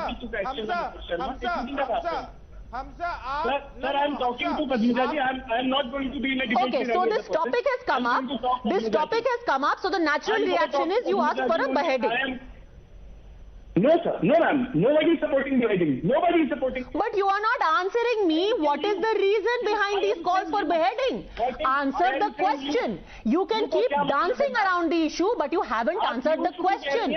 What is the reason behind the calls for beheading? What is the thought behind the call for beheading? What is the ideology behind the call for beheading? Answer the question, Hamza. किसी भी तरीके के नफरत फैलाने वाले लोगों को गिरफ्तार करिए, चाहे वो हिंदू हो चाहे मुसलमान हो, किसी भी धार्मिक भावनाओं को आउट नहीं होंगे। चाहे श्री राम के खिलाफ अगर कुछ बोला जाएगा, पैगंबर साहब के बारे में कुछ बोला जाएगा, सबके ऊपर इक्वल एक्शन लीजिए। चलिए, तुषार गुप्ता, नाउ आंसर। हमजा एक बात बताइए, हमजा एक बात बताइए, आपने जो भी कहा कि जो भी नफरत फैलाए उनको अरेस्ट करिए, बिल्कुल सही बात है। क्या महुआ मित्रा को शिवलिंग का मजाक उड़ाने के लिए अरेस्ट करना चाहिए, हाँ या ना? देखिए, तो आप लोग जानते हैं पॉलिटिकल मामले में, सिंपल जवाब दीजिए, हाँ या ना? क्या नफरत फैलाई? हाँ या ना? हाँ या ना? नो, हाँ या ना? because there was a reaction, there was a reaction. Nuclear reactor से कंपेयर किया, क्यों नहीं? क्यों नहीं? देखिए, वो तो आपकी सरकार एक्शन लीजिए। अगर महुआ मित्रा शिवलिंग का मजाक उड़ा सकती है, नहीं क्यों? एक सेकंड, आप बताइए, अरेस्ट होना चाहिए या नहीं, हाँ या ना? क्या महुआ मित्रा को अरेस्ट होना चाहिए, हाँ या ना? सरकार मेरी नहीं है, आप जाके सरकार से पूछिए। आप बताइए, आप सरकार से पूछिए, मैं क्या बोलूं? क्या उन्होंने नफरत फैलाई, अगर गलत होंगी तो क्या उन्होंने नफरत फैलाई, हाँ या ना? आपसे पूछ रहा हूं मैं। Hamza ji, audio is not available. Hamza ji, बात पता है क्या है? नहीं हमजा जी, मैं बताता हूँ बात क्या है। हमजा जी, बात मैं आपको बताता हूँ क्या है। आप यहाँ पर बैठ के लेक्चर करते हैं कि टीवी डिबेट्स ऐसे होने चाहिए, टीवी पर ये बात होनी चाहिए, रिलीजियस कॉलेज नहीं आने चाहिए, नुपुर शर्मा को अरेस्ट करना चाहिए। पर जब मैं आपसे पूछता हूँ, जब मैं आपसे पूछता हूँ कि महुआ मित्रा को अरेस्ट होना चाहिए नहीं, तब आप कहते हैं सरकार देखे। अगर आप नुपुर शर्मा के अरेस्ट की बात करते हैं तो महुआ मित्रा के अरेस्ट की बात भी कीजिए। मुझे सिखाता है कि धर्मों की इज्जत करना, चलेंगे। मुझे सिखाता है सभी की इज्जत करना। हमजा जी, अगर आपकी बात मेरा मजा मुझे सबकी इज्जत करना सिखाता है, मुझे आगे किसी की बात पता ही नहीं है। बिल्कुल सही है, आप हर धर्म की इज्जत करते हैं, बिल्कुल बहुत सही बात, बिल्कुल सही बात। अगर नुपुर शर्मा को अरेस्ट करना सही है तो क्या महुआ मित्रा को भी अरेस्ट करना सही है, हाँ या ना? करिए, आप करिए ना, आप करिए अरेस्ट, किसने रोका है? Okay, great. Let Riju Datta respond. Riju Datta, go on. Here is a demand from Hamza Masood. Will you oblige? Am I the judiciary or am I the cops? You are the government in West Bengal. No, she belongs to your state. I am not. Let him come and file a complaint to the government. You should file it suo moto. You filed a complaint against a blogger for insulting your chief minister. You don't want to file a complaint against a lady who has insulted religious sentiments. What happened, Riju Datta? What religious? Whose religious sentiments? You get hurt. Religious sentiments? I don't whose think, religious sentiments? You don't think religious sentiments are hurt? Hamza's religious sentiments. Hamza's religious sentiments. Tushar Gupta's religious sentiments. You don't want to take suo moto cognizance? Let Tushar Gupta file a my sentiments are hurt. You hurt my sentiments are hurt. Joshi come and file a complaint. Sushil Pandit's sentiments are hurt. You didn't wait for Mamata Banerjee to file a complaint, Riju Datta. You went and filed a complaint against a blogger because he wrote against your chief minister. That man was dragged by the scruff of his neck from Goa to Bengal. Now you don't think you want to file a complaint for religious sentiments being hurt of Hindus? Why? Because Mamata Banerjee, an insult to her is more than an insult to Hindu sentiments. I don't have a problem with this. You don't have a problem? You don't have a problem. Okay, just a second. Let's get this clear. You don't have a problem with that joke, Riju Datta. It's fine. No, I don't see any really when the religious sentiments are hurt. She has not compared it to anything untoward or bad or anything, something demeaning to our God. Exactly. This is the hypocrisy. What is this? This is not hypocrisy. It is called having a sense. I am not brainwashed like you. Hypocrisy. I am not brainwashed like you. This is the hypocrisy. This is what the world should see. Muslim ko gali do, what the world should see. TMC is a hypocrite party. Out of control, and that is what this country is burning now. Good. I'm glad. I think people who are watching right now, they are the best judges. Sushil Pandit, you want to quickly comment on this? We're quite clear there's nothing problematic. So we are all in agreement. Sushil Pandit. Padmaja, one point. Padmaja, we are living in a time where people speak from both ends of their mouths. and they have perfected this art. This is called hypocrisy. What you've seen just now are double standards of the worst kind. I just mentioned it's not just the hurt sentiment. We have got people killed for their faith. Should there be retaliation across the country for those murders? Should I say that my community is being targeted, so I'll target the other community? Will I go start on a revenge spree? Because we do not believe in this uncivilized mob justice on the street, that we need to remind these rioters we live in a democratic, secular republic which is run by a constitution. When they lynch the clock in their house, by mob justice, they think lynch mobs will decide who will live and who will not. Sir, when Akhlaq was lynched and anyone who defended it, there was nobody on the streets asking for those murderers to be released. Those people are in jail as they should be. As they should be. What happened to Sadhvi Pragya? You elected Sadhvi Pragya to the parliament. Left, right and center. A terrorist accused person was elected to the parliament, madam, in this country. Okay, first of all, we are comparing. I have not elected Sadhvi Pragya. If somebody has elected them and you hold it against them, by all means you go and file cases against all of the people who gave a vote to Sadhvi Pragya. I hold absolutely no brief for her.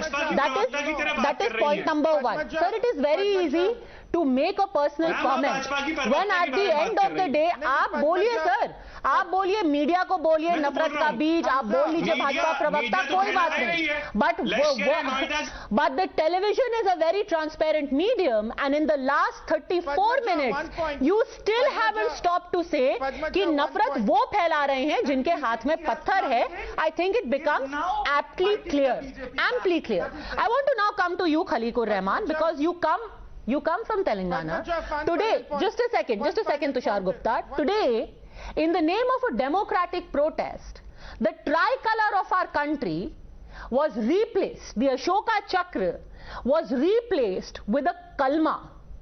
What is this protest? And we are still made to believe that this is about Nupur Sharma. This is about religious supremacy. This has turned into a battle for supremacy, sir. What business did a protest against Nupur Sharma have to have our tricolor, India's tricolor? It is not Nupur Sharma's tricolor. It is not Khaliqur Rahman's tricolor. India's tricolor was replaced by this Kalma. Tell me, how is this related to Nupur Sharma? Tell me. Our national flag has been defiled. One thing I want you to assure me that you or any of the panelists are not going to interrupt while I'm going to talk, because otherwise what will happen is, because while I'll be saying half of the thing, then there'll be an interruption, then I'll not be able to complete my point. Go on, sir. First of all, first of all, we all are Indians, we all are peace-loving citizens, and we want peace in the country, and we all coexist, and we live as brothers and sisters in India. And for us, when we are here and on this channel, especially in a super prime time, we have come as an Indian. I have not come as a Muslim, or Mr. Riju has not come as a Hindu. You are not. So we are all Indians here first. So I think this is very important for all of us to understand.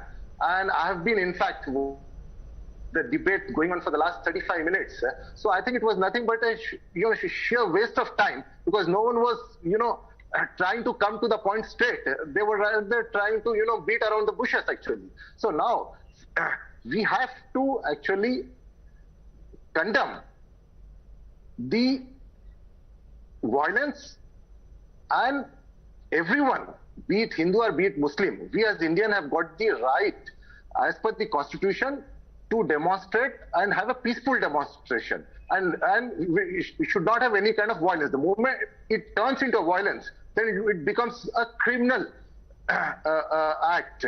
And coming to this flag, this is highly condemnable, and this is something really shocking, and I really don't know what kind of mentality, and who are the people behind this, in fact, because this matter will be investigated into and they will not be spared.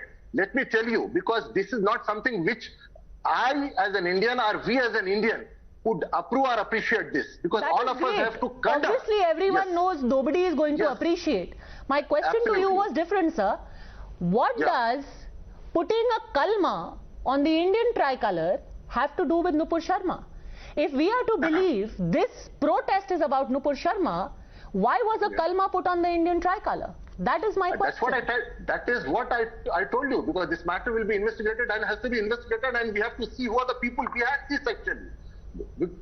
And let me tell you, because it all started on 27th from this very channel, and had the action You been haven't taken answered my question. No, I didn't ask you for a background to the controversy. I am again asking you that if you are still saying, my point is simple. Sir, my point is simple.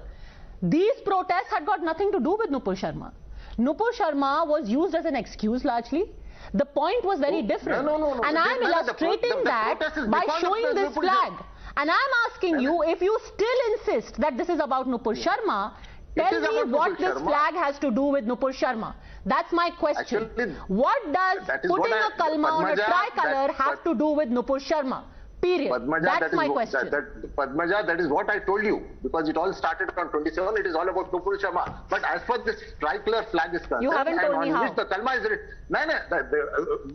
When this kalma is written on this, who are the people behind this and who has had this conspiracy? These are people who came out after Friday press. No, we have, what no, is, we have what to is the investigate. mystery?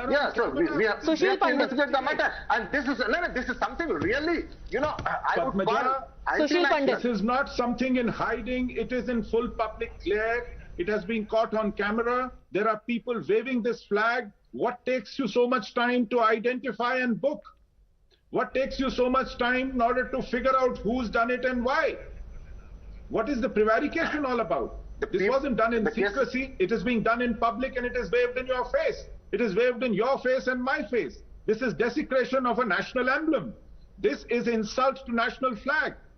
This is defiling a national emblem. Why have you done very simple. And why have you the allowed idea of putting it all out in terms of clear visuals before you is to help you decide. We are being told that this violence was sparked by one person and her comments. What followed today didn't even have the remotest relation to that person. This can be a law and order issue. It can be treated as a crime. But for the actual solution to happen, the problem has to be identified and accepted. And going by all the reactions that you've seen so far, do you think that anyone's willing to acknowledge the problem? I'll leave that for you to decide. Thanks very much, gentlemen, for joining me.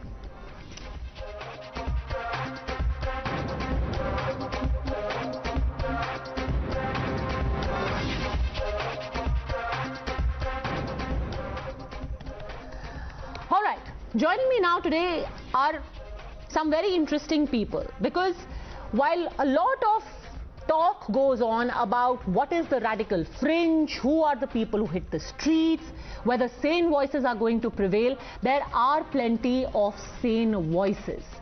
But what are they thinking at this point? What is the reason for what we saw unfold across the country? Joining us, Subhui Khan, Zeba Zoaria, student activist, Amna Begum Ansari, research and political analyst, and Dr. Fayaz Ahmed Faizi, who is an author and social activist. Dr. Faizi, I want to start by asking you, why were people on the streets today according to you? Pardon? Why do you think people were on the streets? We were told that this was because they were angry or because they were hurt. Nupur Sharma की वजह से ये सब हो रहा है. What is your analysis? Why did the protest happen? First of all, I would like to thanks to your channel and you that you asked me to share my views on this topic. First, there is over discussion on Hindu communalism. If you want to understand Hindu communalism, you have to check about the Muslim communism. This type of protest just in the face of Muslim communism, what I think. May I speak in Hindi? Yes, if you allow me? Please, Dr. Faizi, please. Hello? Please, बोलिए ना. Hello? हाँ, yes, thank you. हाँ, thank you. देखिए, ये जो है आप कोई भी इस तरह की जो बात कही जाती है, किसी से किसी की धार्मिक भावना को आहत पहुँचे, वो ठीक बात नहीं है, चाहे वो किसी धर्म के मानने वाले करें। लेकिन ये जो प्रोटेस्ट हो रहे हैं, इसके पीछे मैं समझता हूँ कि मुस्लिम सांप्रदायिकता जो है, मुस्लिम कम्युनिज्म का एक रोल प्ले हो रहा है, और ये बिल्कुल इस मुद्दे को हिंदू मुस्लिम मुद्दा बनाने का प्रयास किया जा रहा है, ये मैं समझ रहा हूँ, और इसको कंडेम करना चाहिए। और हमारे पास कानून है जो आर्टिकल 295A है, वो इस तरह के चीज़ों को देखने के लिए पर्याप्त है, मैं समझता हूँ। और तो ये आप देखेंगे कि वो जो स्टेटमेंट दिए, मैं समझता हूँ 10-12 दिन हो गए, उसके बाद से अचानक इस तरह के प्रोटेस्ट की जो बाढ़ आ रही है, इसको हमें देखना होगा कि कुछ लोग हैं जो चाहते हैं इस देश के अंदर सांप्रदायिकता जीवित रहे, उस सांप्रदायिकता की वजह से वो अपने सत्ता वर्चस्व का निर्धारण करते हैं। तो मैं समझता हूँ कि मुस्लिम समाज को जो लीड करने वाला जो एलीट क्लास है, जो अशराफ वर्ग है, वो भी इसके पीछे उसकी भी अपनी कुछ है, ताकि हिंदू मुसलमान होता रहे। तो जो हम लोग इसको अपोज करते हैं कि नहीं, अक्सर आप देखेंगे मेन स्ट्रीम मीडिया में जो है हिंदू कम्युनिज्म पे तो बात होती है, लेकिन मुस्लिम सांप्रदायिकता पे बात नहीं होती है। और मुस्लिम हिंदू सांप्रदायिकता जो है, मेरा जो मानना है, वो मुस्लिम सांप्रदायिकता के रिएक्शन में है, तो इस पे बहुत कम बात होती है। हम लोग एक आंदोलन की शक्ल में भी और ऐसे भी इसको अपोज कर रहे हैं, इसको चेक करना बहुत जरूरी है जी। मैं इसके बारे में और आपसे जानना चाहूंगी, बट पहले मैं ज़ेबा ज़ुआरिया को लाना चाहती हूँ, because you are a young law student. A lot of people today said कि things won't have come to such a pass, चीजें इतनी खराब नहीं हुई होती अगर 10 दिन पहले ही कुछ कर लिया जाता। Do you think this is residual anger? क्या सच में that theory you believe in, Zeba? See, it's not something that erupted suddenly, right? It has been going on, and first of all, I would say that advocating violence by any community, that too against an individual, should be condemned, and nobody, and I emphasize nobody, has the right to take law into their own hands and decide the fate of people on street veto. We are living in a 21st century and not in some barbaric backward country. We are a democracy and rule of law should prevail, no matter what the situation is. And having said that, if an action can be taken against Nupur Sharma on charges of blasphemy, then it is also important to do the same when it comes to, people who have abused Hindu gods and goddesses and used derogatory languages, as we saw in the case of the Gyanvapi Masjid. When liberal mainstream media can defend terrorists carrying out acts of terror in Kashmir Valley, the same outrage disappears in the case of Kamlesh Tiwari or Palghar Sadhus and many, many more Hindus who were lynched and murdered. It's utterly shameful to see such incidents of, violence in a democracy. And yeah, there are like two fundamental issues that I want to raise. Is first, that how the left liberals and feminists have totally remained silent when a woman was being given death threats.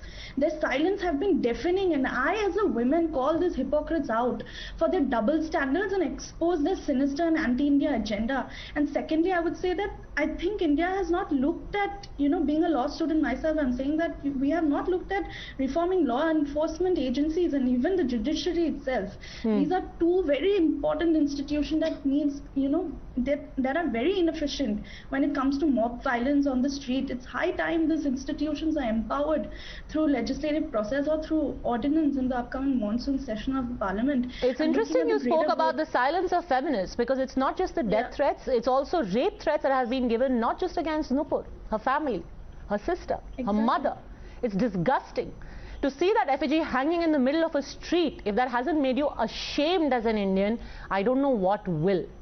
Subuhi Khan, today we had Imtiaz Jalil, and Member of Parliament, saying if you want this to end, then Nupur Sharma must be hanged. Your thoughts? First of all, I want to completely condemn and reject this theory, because we see, every day we see on national TV debates, subjects keep changing, but the pattern remains the same. Today it's Nupur Sharma, yesterday it's for CAA, before that it was NRC. किसी भी subject को उठाकर सिर्फ अपनी जिद दिखानी है, हटधर्मी दिखानी है और सारे कानून को उठाकर ताक पे रख देना है. Another thing I want to make a statement. In an ideal situation, all faiths, all ideas and all beliefs should be respected, provided that they're not against the law of land or the constitution of our country. If Prophet Muhammad has to be respected in our country, then Mahadev should also be respected. But unfortunately, secularism has lost its meaning these days. In our country, secularism has been distorted to being minoritism.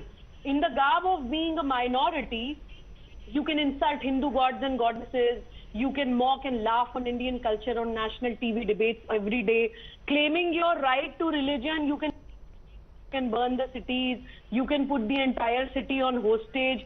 And now you've crossed all the limits. You are declaring bounties and beheading calls on your countrymen. Enough should be enough.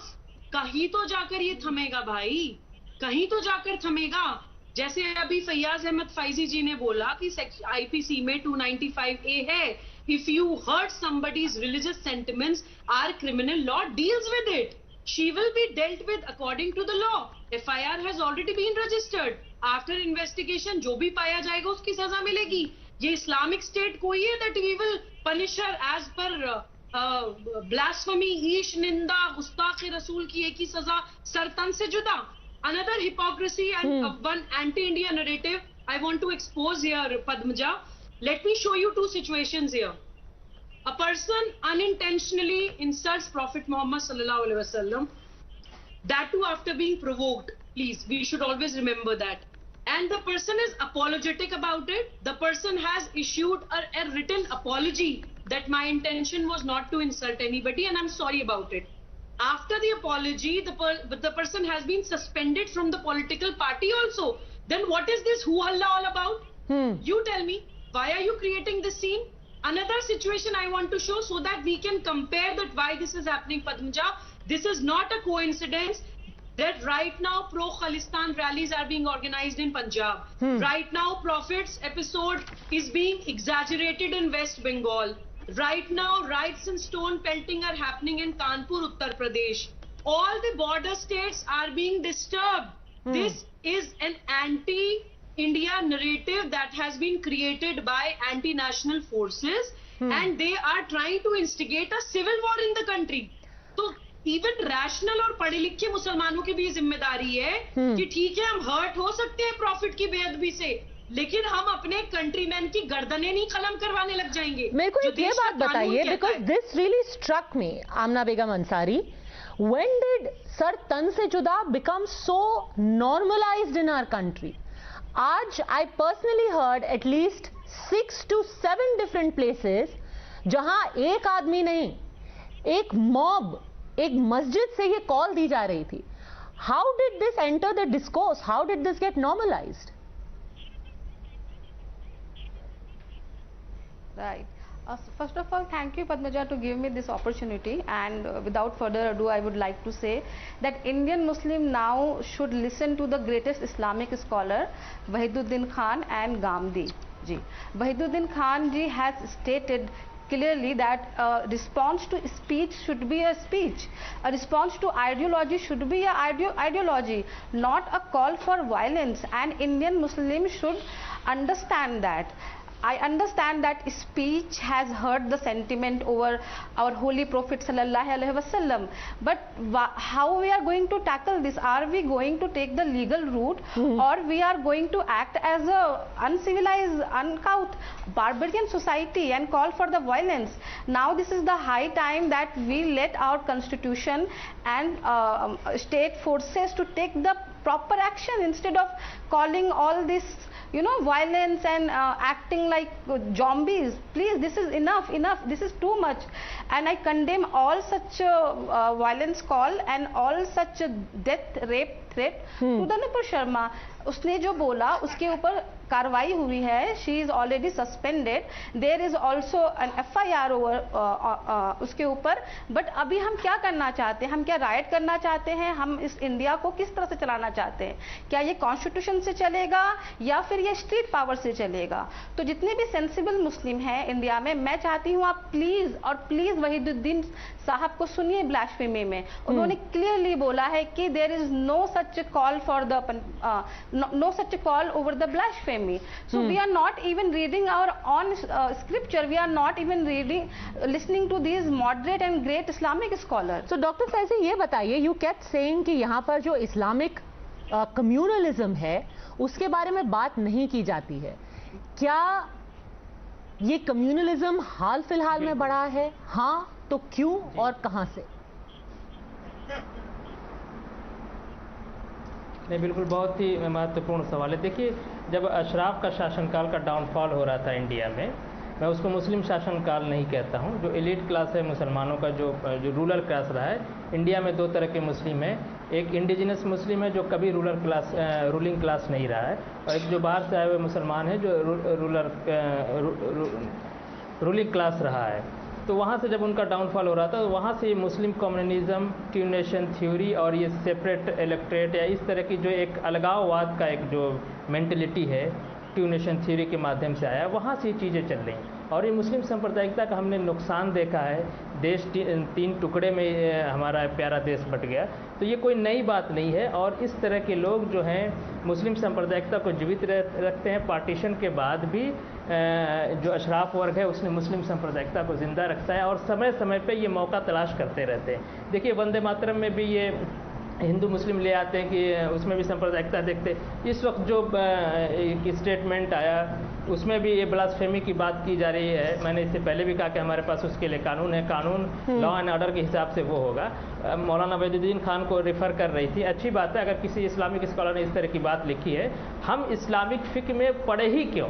क्या ये देश Islamic शरिया से चलेगा या संविधान से चलेगा? मौलाना वहीदुद्दीन खान ने अगर क्या इसके अगेंस्ट भी लिखा, जैसे इमाम तैमिया ने लिखा है कि सरतन से जुदा होना चाहिए, वहीं से सारा सिस्टम शुरू होता है। अल्लाह के रसूल सल्लल्लाहु अलैहि वसल्लम तो जब उन्होंने अपना काम शुरू किया, मैं थोड़ा सा इस्लामिक बैकग्राउंड भी बताना चाहूँगा ताकि लोगों को बात क्लियर हो जाए। तो उन पे तो पर्सनल कमेंट बहुत ज़्यादा किए जाते थे, पर्सनली उनको बहुत ज़्यादा परेशान किया जाता था, लेकिन उन्होंने कभी भी इस पे जो है विरोध नहीं किया। पर्सनल अटैक करने वाले पे, उनकी फैमिली पे अटैक करने वाले को वो माफ़ कर दिया करते थे।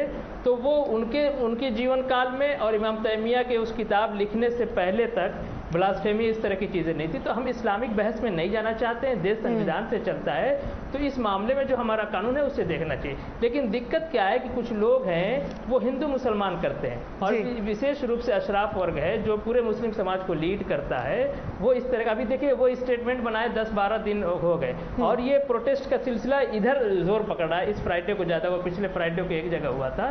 तो उनका काम जो है इसको ज़िंदा रखना, और इसमें जो नुकसान होता है जब सांप्रदायिकता बढ़ती है, तो उसमें हिंदू समाज का जो लोअर तबका है उसका नुकसान होता है, मुस्लिम समाज का जो लोअर तबका है उसका नुकसान है, क्योंकि ठेले पे फल वो बेच रहा है, छोटी दुकान उसकी है। और ये जो एसी में बैठे हुए लोग हैं, जैसे देखिए एक देवबंदी मसलक के मौलाना मदनी ने स्टेटमेंट दिया कि हम जेल भरो आंदोलन करेंगे। उधर बरेलवी मकतब फ़िक्र के मौलाना रज़ा ने कहा कि हम जेल भरो आंदोलन करेंगे, और सड़क पे पसमानदा घूम रहा है, वो पुलिस उसको पकड़ के ले जा रही है, पत्थर और ये इस तरह की भीड़ में जो है आम पब्लिक होती है उसको नुकसान हो। ये एसी में बैठ के स्टेटमेंट देते हैं, उससे माहौल ख़राब होता है। तो हम बिल्कुल इसको कंडेम करते हैं कि मुस्लिम सांप्रदायिकता पे मेरा आग्रह है कि आप इसको कंटिन्यू इस बात को करें कि मुस्लिम सांप्रदायिकता पे भी बात होनी चाहिए। और मुस्लिम सांप्रदायिकता, अक्सर लोग कहते हैं कि माइनॉरिटी की सांप्रदायिकता खतरनाक नहीं होती है, बहुसंख्यक समाज की जो मेजॉरिटी है उसकी सांप्रदायिकता खतरनाक होती है। लेकिन भारत देश में हमने देखा है कि माइनॉरिटी की सांप्रदायिकता ने हमारा ज़्यादा नुकसान किया। हमारे पास इसके तल्ख तजर्बात हैं, हमने बहुत ही कटु अनुभव जो आप किया ये है। बात कर रहे हैं, यही चीज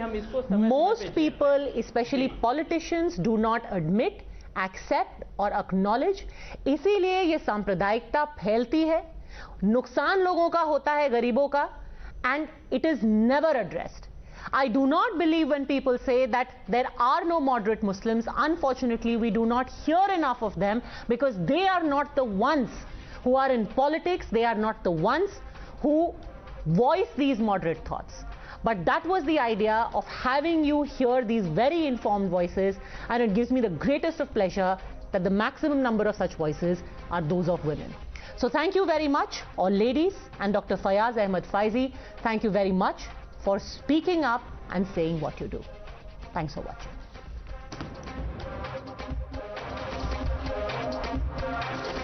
The News Hour at 10 will be right back after the break.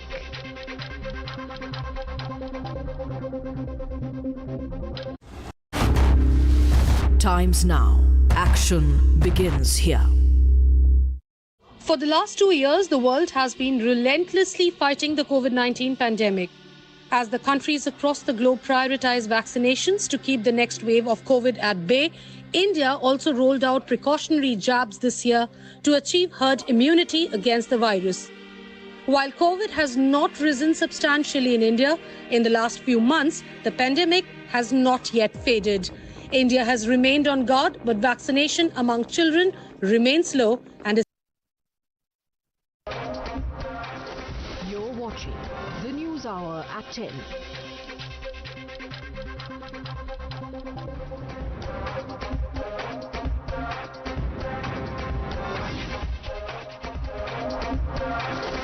The News Hour at 10 will be right back after the break.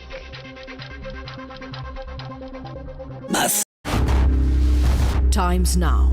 Action begins here.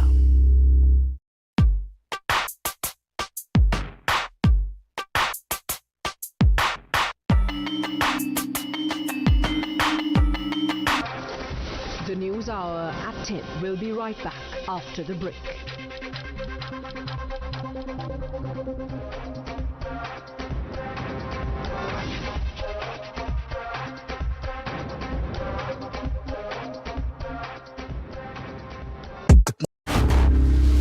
Times now. Action begins here. क्या पूछूं आपसे कि आपका जो स्टे था Congress party में, ये short and sweet था कि हॉट एंड सावर था? जब जब राजनीति में कोई फैसले होते हैं मैडम जी, तब एक बात बहुत तय होती है कि लोगों के हित के लिए, जनता की सेवा के लिए ये फैसला होना चाहिए, और उसी को देखते हुए ये फैसला लिया गया था। लेकिन जहां गए, जिस कांग्रेस पार्टी पर भरोसा किया, उनके नेताओं पर जो भरोसा किया, उससे एक बात तो तय हो गई थी कि ना ये जन सेवा करना चाहते हैं और ना कोई करता है उसको रोकने का काम करते हैं। जो जन सेवा करना चाहता है उसको रोक दो, हम नहीं करना चाहते तो हमारे साथ जुड़ जाओ। और ये काम हम नहीं कर सकते थे। हम आंदोलन के जरिए निकले थे, लोगों ने हम पर उम्मीद देखी थी, हम पर भरोसा किया था, और हमने कहीं ना कहीं गुजरात के भीतर एक अच्छी उम्मीद को खड़ा करने का काम किया था, जो कांग्रेस को इनडायरेक्टली डायरेक्टली 2017 में फायदा किया था और मजबूत विपक्ष की भूमिका में आई थी।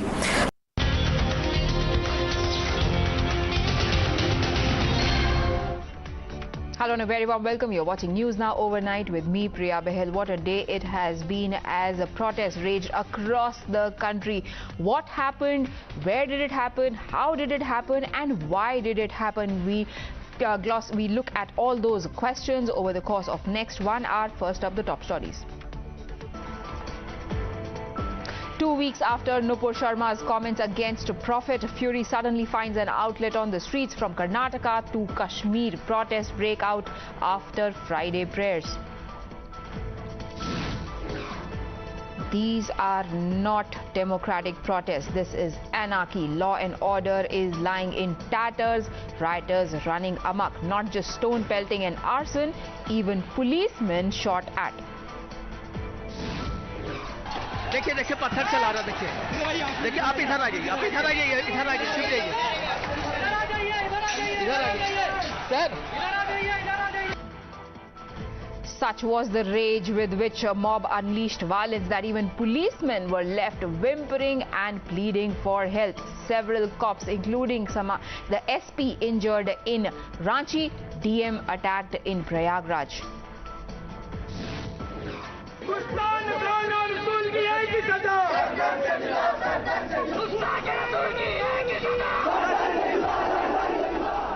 Brazen calls for beheading blare across streets in several cities. Even children were not spared, used as tools to spread hate.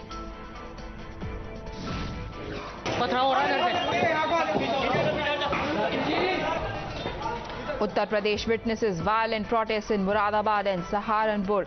Chief Minister Yogi Adityanath orders action against culprits. 136 arrested. Even police laxity is going to be under the scanner.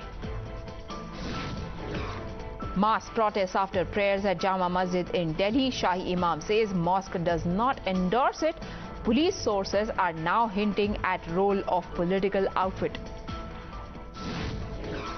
Days after Jammu cleric calls for chopping of hands and beheading of Nupur Sharma, he is still free. His supporters indulge in furious stone pelting from the mosque. Even national flag wasn't spared by protesters. Some politicians still support this mob fury. Defend arsonists, back hang Nupur demands. BJP bags 3 seats in Karnataka while Congress wins 1. Tally reversed in Rajasthan, Haryana and Maharashtra, results on hold after complaints that have been filed with the Election Commission. Today was the first Friday after the Kanpur violence, and as soon as it was 2 p.m. and people came out of the mosques after Friday prayers, protests were seen in different parts of the country. First, it was the Jama Masjid, where thousands gathered and raised slogans against Nupur Sharma for her comments against Prophet Muhammad, demanding that she should be put behind bars. Then, one city after the other, videos of protests started emerging from Uttar Pradesh to Delhi to West Bengal to Karnataka and Kashmir. People descended on the streets in large numbers.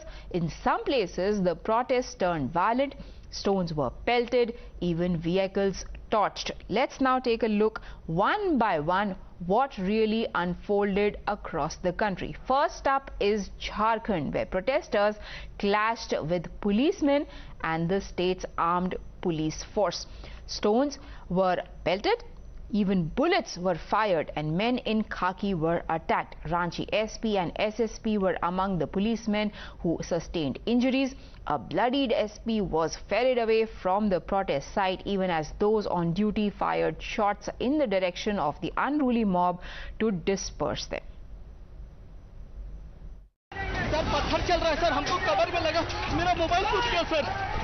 It's desperation and fear at its most rawest. A man caught between a stone-pelting mob, murderous and unrelenting.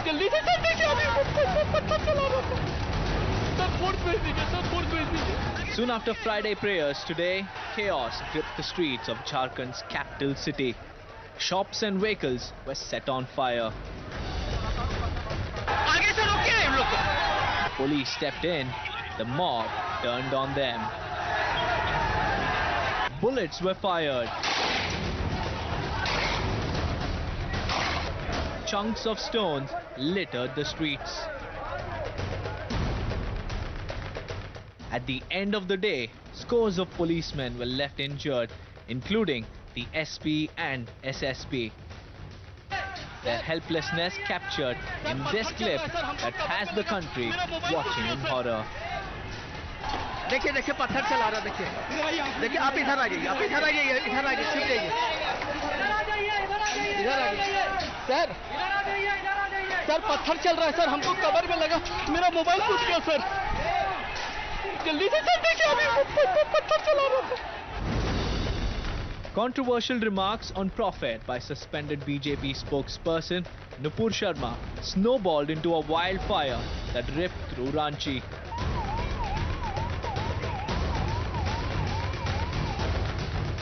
Protesters took law into their own hands, and what happened later is on your screens.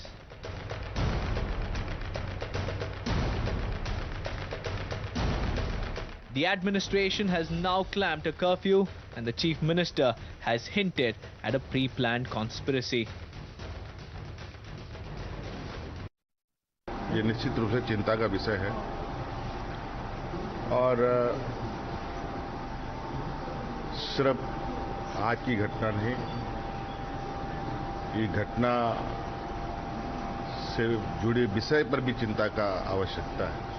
कुछ ऐसे शक्तियों का शिकार हो रहे हैं जिसका परिणाम हम सबको भुगतना पड़ेगा. इस प्रकार आज रांची की राजधानी, जहां मुख्यमंत्री उपस्थित है, जहां चीफ सेक्रेटरी उपस्थित है, जहां डीजीपी, पूरी सरकार, इस तरह की भीड़ अहिंसक होना और जिस तरह उपद्रवी तत्व के द्वारा लगातार 40 फायरिंग करके जिसमें एसपी को भी शायद गोली लगी है, तो सरकार से मांग है कि एसआईटी बनाकर अविलंब इसकी जांच हो. For now, things have quietened after a curfew being imposed in 2 hot spots. The state is only just beginning to count its losses. Bureau Report, Times Now. Breaking developments coming in. Unfortunately, this Friday fury has now turned deadly. First casualty has been reported from Ranchi. One person has lost his life in the violence that raged on the streets. Ranchi Rural SP Naushad Alam spoke to Times Now. अच्छा sir, ये आज वाले हिंसा में क्या एक जने की डेथ हुई है? हाँ, एक आदमी की डेथ हुई है जिसका नाम है, हाँ, लेक रोड है, मोहल्ला है, वहीं का वो लड़का था जी। करीब 15-16 साल का एज है जी। और सर ये कंफर्म हो पाए कि किस वजह से, मतलब कहाँ से गोली लगी उससे? वो सर में उसको चोट आई है। सर में चोट आने की वजह से वो डेथ किया है। और अच्छा, इंजरी फटल था जी, ऑन स्पॉट ही। अब क्या चीज से लगा, गोली से लगी है या पत्थर किसी से लगा? कई लोग पत्थर भी तो साइमल्टेनियस चल रहा था। जी जी जी जी जी। तो डॉक्टर बताएंगे उसको पोस्टमार्टम में। पर एक डेड कंफर्म है सर ये? हाँ है। We earlier also saw images of an SP-level officer sustaining injury to his head in the stone pelting. Now figures that are being put out by the Jharkhand police state that 11 police personnel have sustained injuries as well as 12 protesters have also been hurt. However, the cops clarify that situation now has been brought under control. Extra forces have also been deployed. Senior police officers including IG and superintendents of police and deputy SPs are camping in the violence hit areas. But is it too late for this clampdown, because a precious life has already been lost in Ranchi is the big question over here now. However, there are attempts being made to restore the peace and calm in this area. We earlier also saw visuals coming out of Hanuman Chalisa being recited in the area close to where violence had broken out. The latest information coming in from there is that 11 police personnel and 12 protesters have been injured. We spoke to the Chief Minister also, Hemant Soren. He said that action has been taken. They have become victims of pre-planned attack, he said, but there are no details coming as of now as to who was behind this planning of the attack that happened in Jharkhand.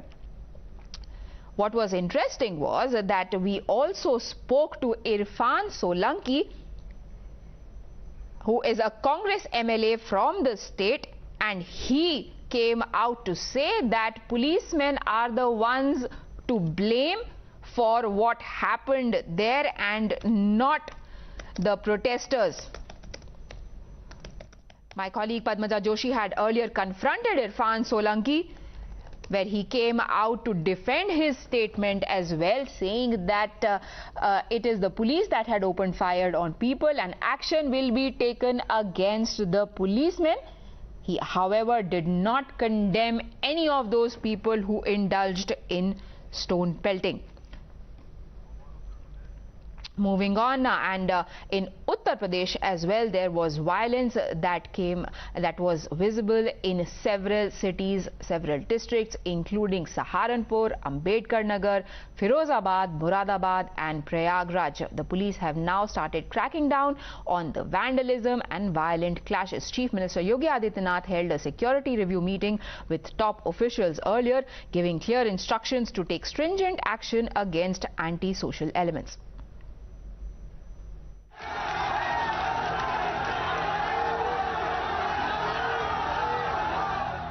As Friday prayers ended, this was the scene in Saharanpur.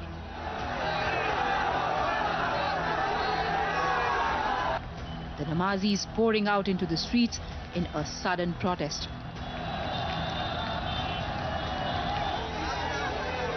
Crowds assembling without notice, without permission.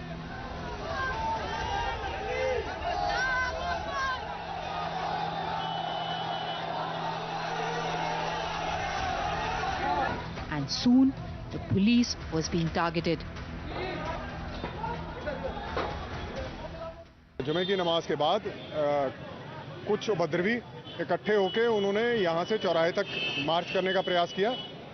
तो जब चौराहे पे पहुंचे तो वहां हमें सूचना मिली, मौके पे पहुंच के उस भीड़ को डिस्पर्स किया गया। ये भी संज्ञान में आया कि वापस लौटते हुए उन्होंने कुछ दुकानों पे कुछ टी शर्ट्स वगैरह लूटने का प्रयास किया और कुछ वाहन जो दोपहिया यहाँ खड़े थे उनको पलटा।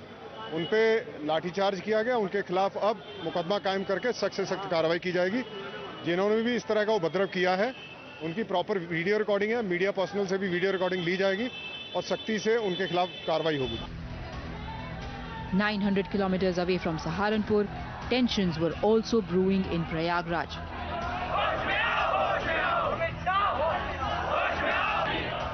Here too, post-Friday prayers, the mood was of confrontation.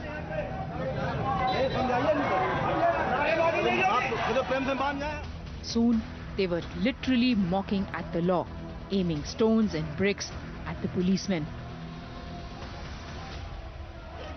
With things going out of hand, the men in uniform launched a counter. By the time rioters were dispersed, the damage they had caused was evident. इस इलाके में नमाज सकुशल अता हो चुकी थी। सभी लोग अपने अपने घरों को जा चुके थे। उसके बाद कुछ नई उम्र के लड़के गलियों में आए, उनको समझाने का प्रयास किया गया। उनमें से कुछ लोगों ने ईंट पत्थर चलाए, जिसके जवाब में पुलिस ने काफ़ी देर तक समझाया बुझाया। डीएम साहब भी मौजूद थे, हम मौजूद थे और अधिकारी मौजूद थे यहाँ पे। समझाने बुझाने के बाद भी जब वो नहीं माने, बहुत छोटे छोटे नाबालिग लोग भी थे, उसमें बड़े लोग भी थे, शामिल थे। उसके बाद पुलिस ने हल्का बल प्रयोग करके सभी लोगों को अपने अपने घरों को रुखसत किया। Around the same time in Moradabad, a similar script was playing out. A charged crowd indulging in heavy sloganeering.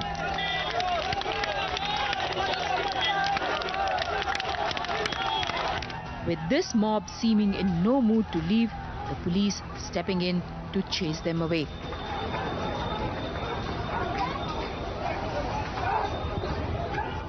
अब मैं प्रदेश की जनता को आश्वस्त करता हूं कि जो लोग कानून का पालन करते हैं उनको कोई दिक्कत नहीं होगी, और जिन लोगों ने कानून अपने हाथ में लिया है हम किसी को भी नहीं छोड़ेंगे और उनको न्यायालय के समक्ष खड़ा करेंगे ताकि उनको दंडित किया जाए।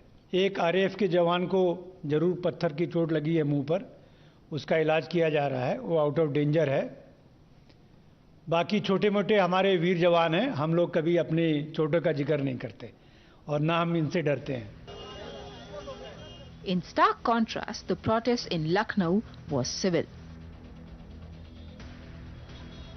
Even Kanpur, that had witnessed stone pelting last Friday, was peaceful today. But what happened in places like Saharanpur, Moradabad and Prayagraj has come as a rude wake-up call. Bureau Report, Times Now.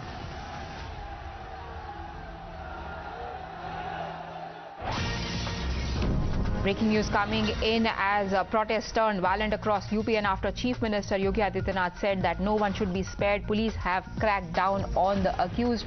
136 arrests have taken place so far within a matter of hours across 6 cities in the state. Our reporters have also sent us a breakdown of where the arrests have taken place in Prayagraj, in Moradabad, in Saharanpur, in Hathras, in Firozabad, in Ambedkar Nagar. Several people have been arrested. Amir, it is over to you for more details.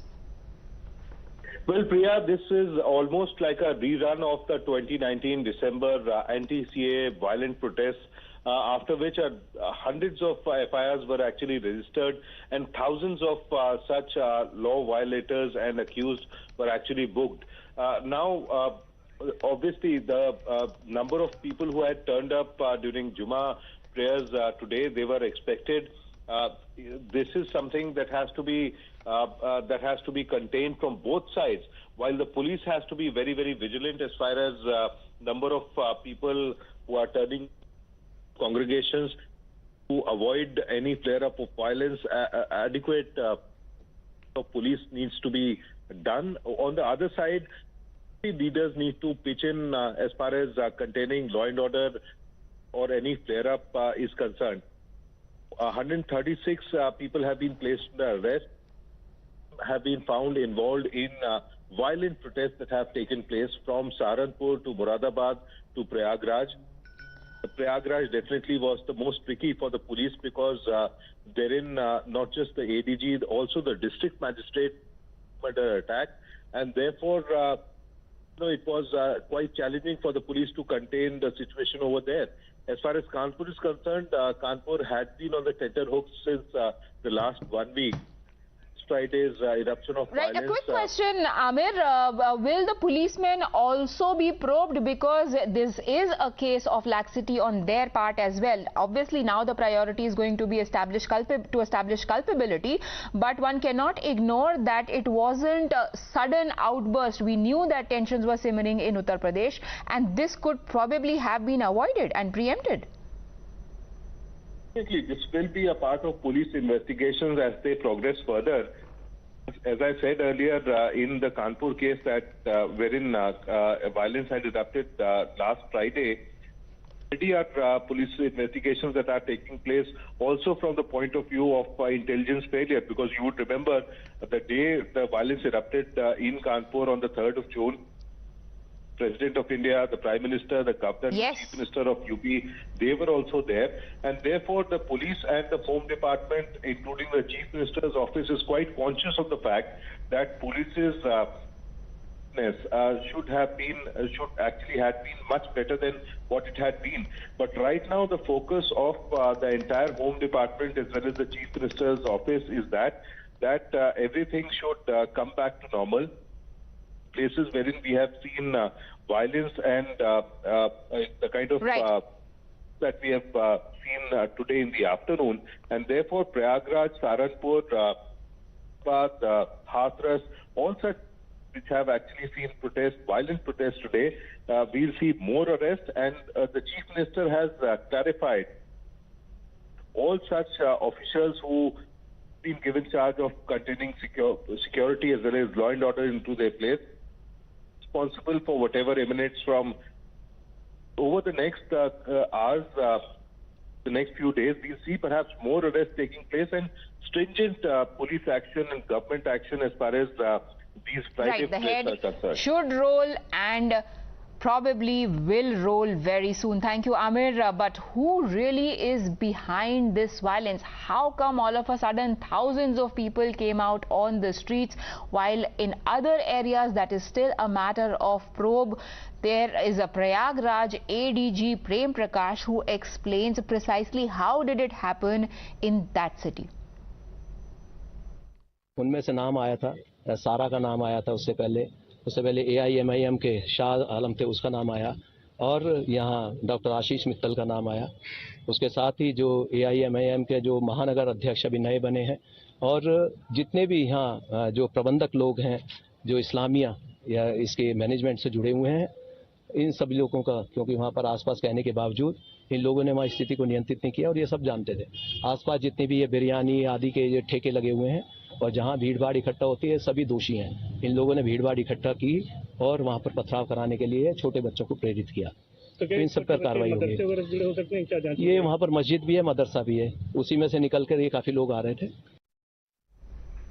Moving on to West Bengal, where there were also protests that happened across cities. There were highways that were blocked. Protesters used tires. They were set on fire in order to block the highways. But the visuals that you are seeing on your screens right now are disturbing, because if you notice carefully, and if you could play up the ambient sound in those videos, you will see that there are crude bombs being hurled at the policemen by the protesters. There is the smoke that is clearly visible in those visuals.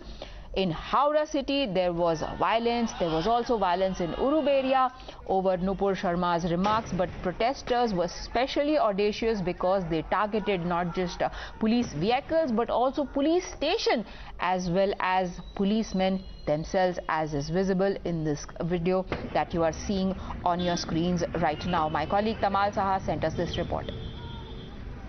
We are on National Highway 6. This is Machla, which is in Howrah district. little ahead is Uluberia. This is the same cross-section which had erupted in massive violence after the Friday prayers.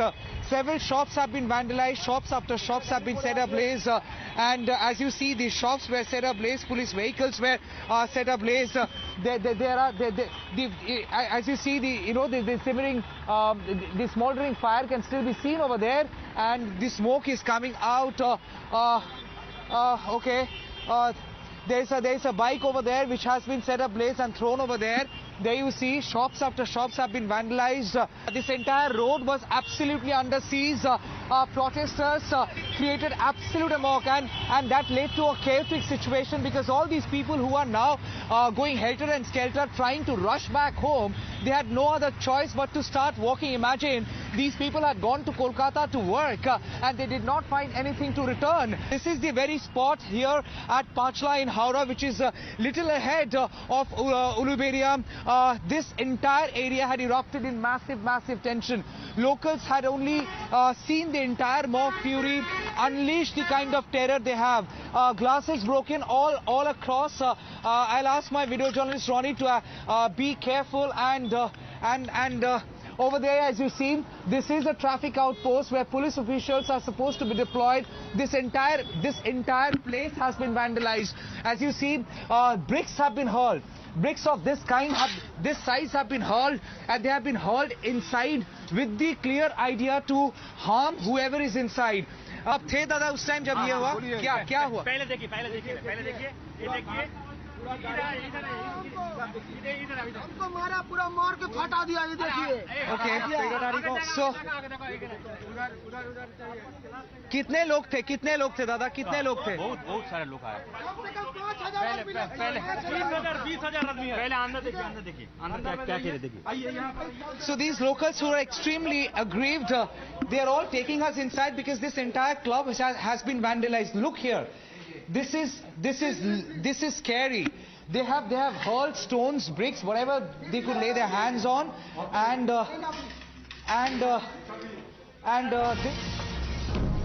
And these very protesters that Tamal was showing us, who destroyed and vandalized properties and shops in Uluberia, have also attacked BJP offices, is the allegation that leader of opposition in the state, Suvendu Adhikari, is making. He has tweeted BJP party offices of Howrah rural and Uluberia organizational districts as well as Raghudevpur have been either vandalized or set on fire. And this is also the allegation that has been cited in the letter that they have written to the governor, the details of which we will tell you in just a bit. But before that, another tweet by Suvendu Adhikari where he is attacking Mamata Banerjee directly. He says even as the state is burning, Mamata Banerjee is begging to hooligans. He's posted a video along with this tweet alleging that even as hooligans are running rampage, Mamata Banerjee is acting like Nero who fiddled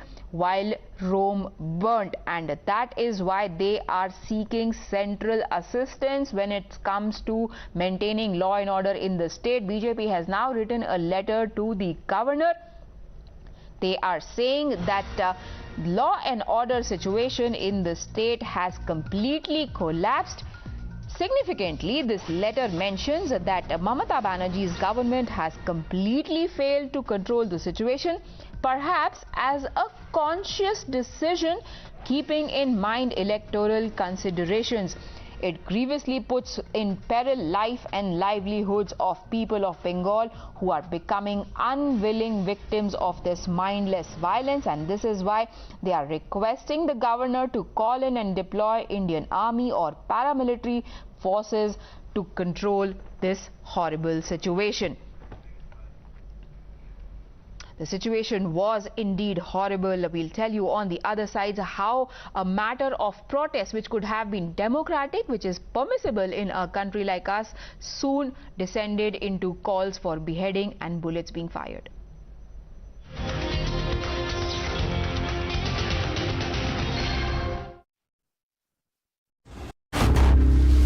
Times now. Action begins here. For the last 2 years, the world has been relentlessly fighting the COVID-19 pandemic. As the countries across the globe prioritize vaccinations to keep the next wave of COVID at bay, India also rolled out precautionary jabs this year to achieve herd immunity against the virus. While COVID has not risen substantially in India in the last few months, the pandemic has not yet faded. India has remained on guard, but vaccination among children remains low and is significantly less talked about. Immunizing the kids will not only check the spread of the asymptomatic infections, who can act as silent hosts for the virus, and which will lead to again spread in the society, but again it can also mitigate the severity, the intensity of the infection in children.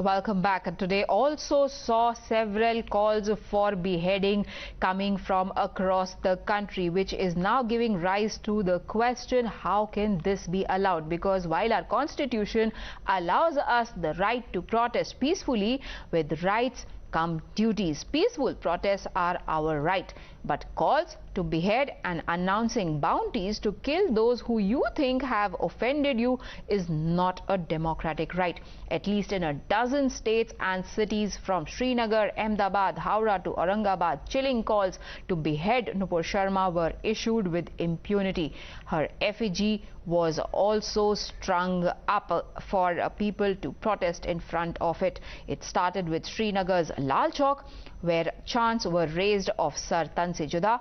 One of the people marching along is Fayaz Bukhari, who was suspended from Apni party for announcing a 10 lakh bounty on Nupur Sharma. The same template was used again, this time in Ahmedabad. Unfortunately, even children were brought to these protests and made to chant violent slogans, poisoning them slowly, mentally.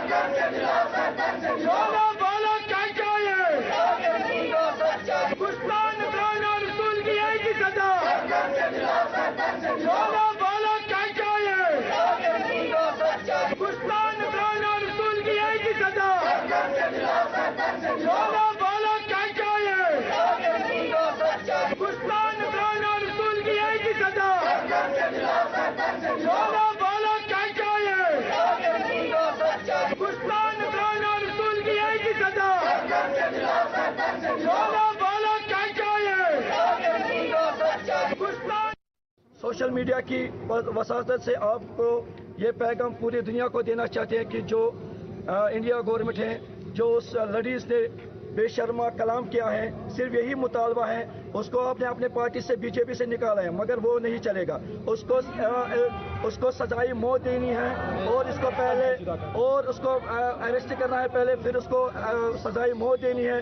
पर उस road पर जैसे सब लोग देख सकते हैं social media पे।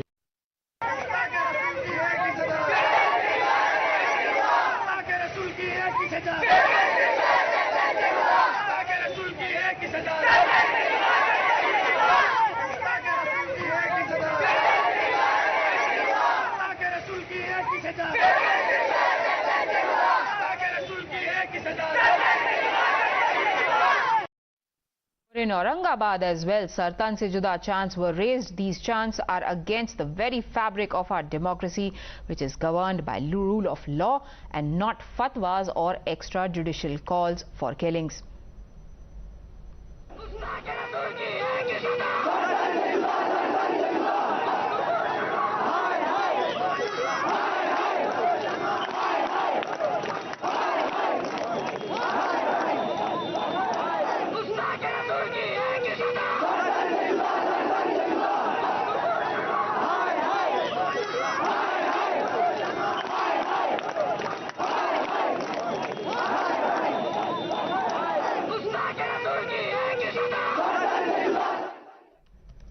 Just yesterday, a call was made from a masjid in Jammu, but we'll come to that story eventually. Before that, we want to tell you what reactions have come in on that from Shafiqur Rahman Burke when he was questioned about a man calling for hands to be chopped off and torso to be cut off of Nupur Sharma.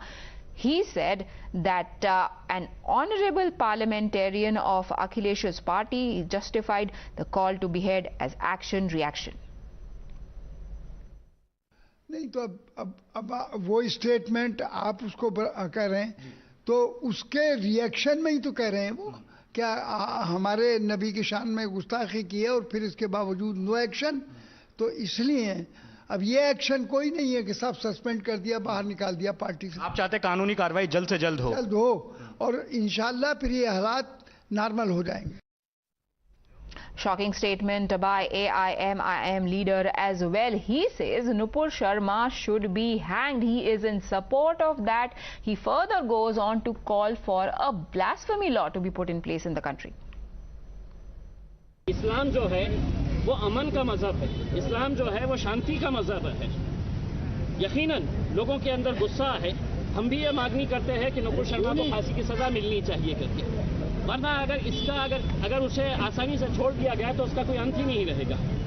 हम तो ये कह रहे हैं किसी भी जाति, किसी भी धर्म, किसी भी धार्मिक गुरु, किसी भी हमारे नबी के खिलाफ अगर कोई बोलता है तो ऐसा कानून लाया जाए कि उसके ऊपर सख्त कार्रवाई होनी चाहिए, फौरन कार्रवाई होनी चाहिए। नहीं हो रही है, इस वजह से सिर्फ पार्टी से निकालना ये कार्रवाई है। A day after an ominous death call comes a brazen defiance. Yesterday, Times Now brought you the chilling call by cleric in Jammu's Bhaderwa to chop off the head of Nupur Sharma over her alleged blasphemy. Today, we confronted this hate preacher who went on to justify his violent call. What has emboldened him is the question here. When Times Now's Pradeep Datta confronted him, he was pushed and heckled away. Here is what happened. हम लोग किसी मजहब के खिलाफ नहीं हैं, हम किसी कम्युनिटी के खिलाफ नहीं हैं, हम सिर्फ जुल्म के खिलाफ हैं। जो जुल्म करेगा हम उसके खिलाफ आवाज़ उठाएंगे। तो मैंने जो कल बात की, मैंने खुद भी देखा कि उस वीडियो को तोड़ मरोड़ करके आगे किया गया। एक्चुअली वो जो स्पीच थी वो इनकम्प्लीट है, लेकिन फिर भी ये बात ठीक नहीं है। अगर इतनी दिखाई गई तो ये ठीक नहीं है। नहीं, गलत था, लेकिन आप इसको दूसरे वे में अगर लेंगे तो तभी आपको गलत दिखेगा। लेकिन मैं ये कह रहा हूँ कि हमारा कोई ऐसा इरादा नहीं था। हमारी तो डिमांड थी एडमिनिस्ट्रेशन में प्रेशर बनाने के लिए, और जज्बातों में आके हमसे ऐसा हो जाता है। And in case you have forgotten, let's listen in to what this cleric said earlier when he was speaking from top of a mosque addressing his supporters. आप मेरे भाइयों, लेकिन सरू को कलम करना भी सिखाते, तो इसलिए बातों को जहन में बिठा दो। हम खामोश तब तक है जब तक हमारा बर्दाश्त कायम है। बर्दाश्त से बाहर निकल गए तो फिर वो नुपुर शर्मा क्या, वो आशीष कोहली क्या, वो नुपुर शर्मा क्या, उनके सर कहीं और दर कहीं मिलेंगे।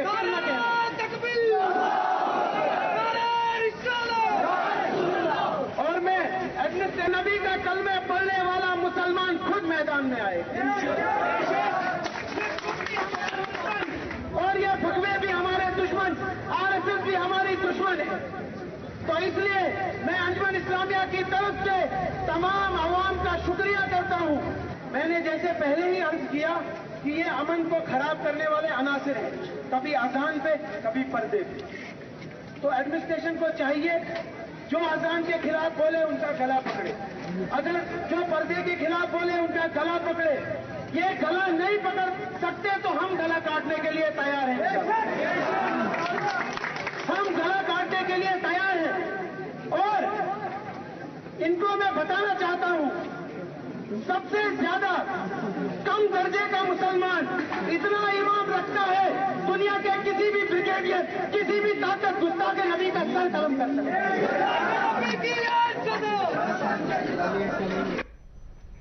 Now, a day after Kerala gold smuggling case, accused Swapna Suresh claimed that Chief Minister's close aide tried to pressure her into withdrawing her statement. She released an audio conversation with Chief Minister's aide. In the conversation, Pinarayi Vijayan's close aide Shazi Kiran can be heard telling Swapna Suresh not to take up the fight unnecessarily. She is heard advising her not to continue her tirade, but the audio did not have any indication that she was threatened of dire consequences, a claim that she had made yesterday. In an exclusive conversation with Times Now, Swapna Suresh had revealed that a person had approached her on the Chief Minister's behalf, offering a compromise deal. Charge Kiran had approached me yesterday in the office at HRDA's office, HRDA's India office at Palakkad. Okay. And he told me that he is a mediator. Okay. Negotiating on a compromise. Okay. With regard to the issue that is in air now, right? Okay. Regarding the Honorable Chief Minister and the rest of the issues. Okay. So he has told me that I have done a big blunder, right? Okay. And he has asked me that he has requested me to actually withdraw the 164. Okay. And in turn, because I am not interested in finance, he said, this was his sentence, because you're not interested in finance, your travel ban and your case and the rest of the issues will be settled for you, and you can take your kid and leave away. Okay. Failing to comply with them or failing to obey them, I will have to face serious issues because I have spoken about somebody, and the number one is actually severely angry and mad. In the press conference, Swapna Suresh has claimed harassment and said that she had faced immense pressure to ensure that she does not implicate Chief Minister Pinarayi Vijayan. Instead, she has been saying that police were drafted in by the state government to tell her, to pressure her into naming RSS and BJP as the ones who are responsible for her making these allegations. Life in a threat because of all these cases. Involved I threat. I thought I will disclose all the facts. This case related all facts in Honorable Court statement record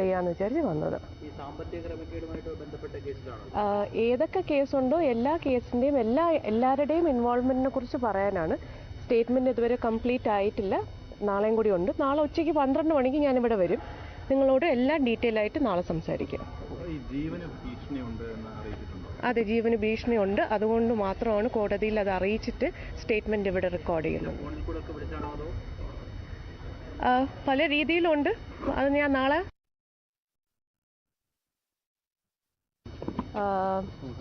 ലൈഫിന് ചെറിയ threat ഉണ്ട് because of all these cases.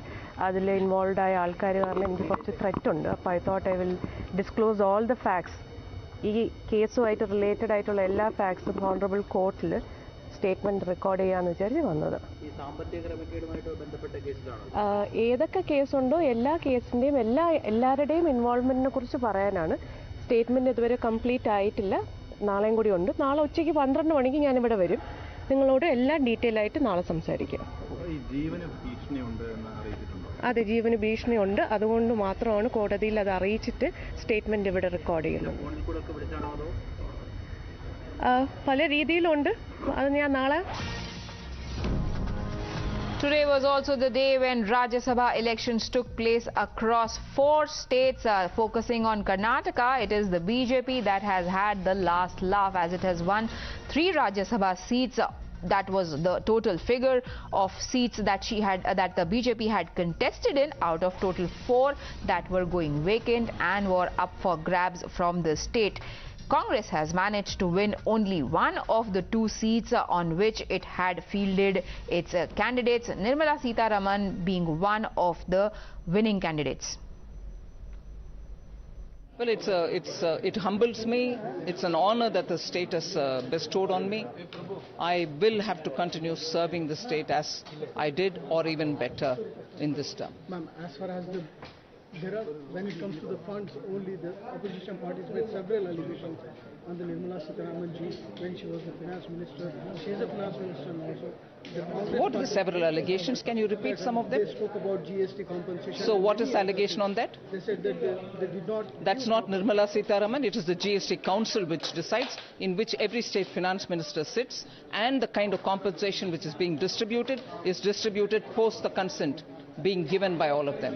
Imran now joins us for more details on this story. Imran, were there any surprises in the results? Because we know that the remaining seat, the fourth seat, was won by Congress's Jairam Ramesh. However, JDS could not open their account. Well, absolutely. In fact, when the Congress and JDS couldn't come to an understanding over this candidate, whether both the parties decided to field either the Bhupendra Reddy, who was the JDS candidate, or the second candidate of the Congress, it was foregone conclusion that the BJP will have an easy victory. But the crossroads of two JDS candidates was a surprise element. Both Srinivas Gowda from the Kolar MLA and Srinivas Gubbi both abstained. One cross-voted for Congress and one abstained from voting. It came as a surprise to JDS, and it was the final card played by the Congress, but it didn't affect the Congress's results. The BJP had an easy victory there, with Leher Singh Siroya being the third Rajya Sabha member from the BJP.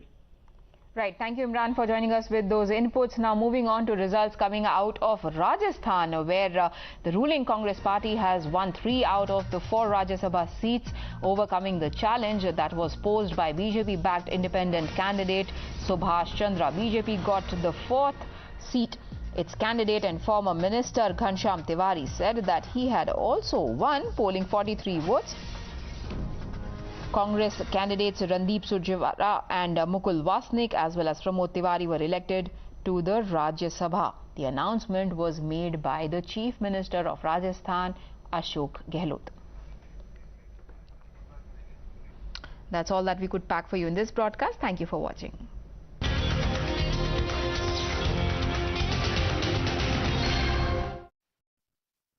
Sir?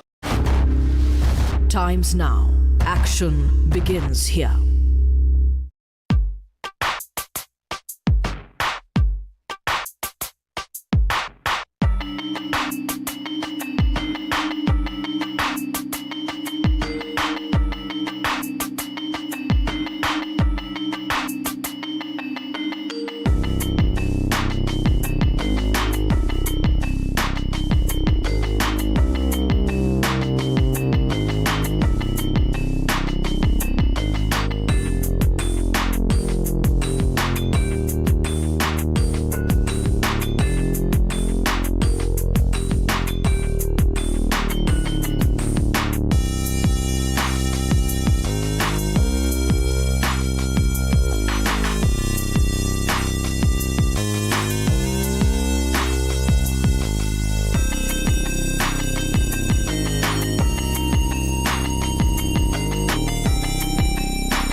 national updates. Interpol has now issued a red corner notice against gangster Goldie Brar, who recently claimed responsibility for the murder of Punjabi singer Sidhu Moosewala. According to the CBI, this will enable his extradition to India.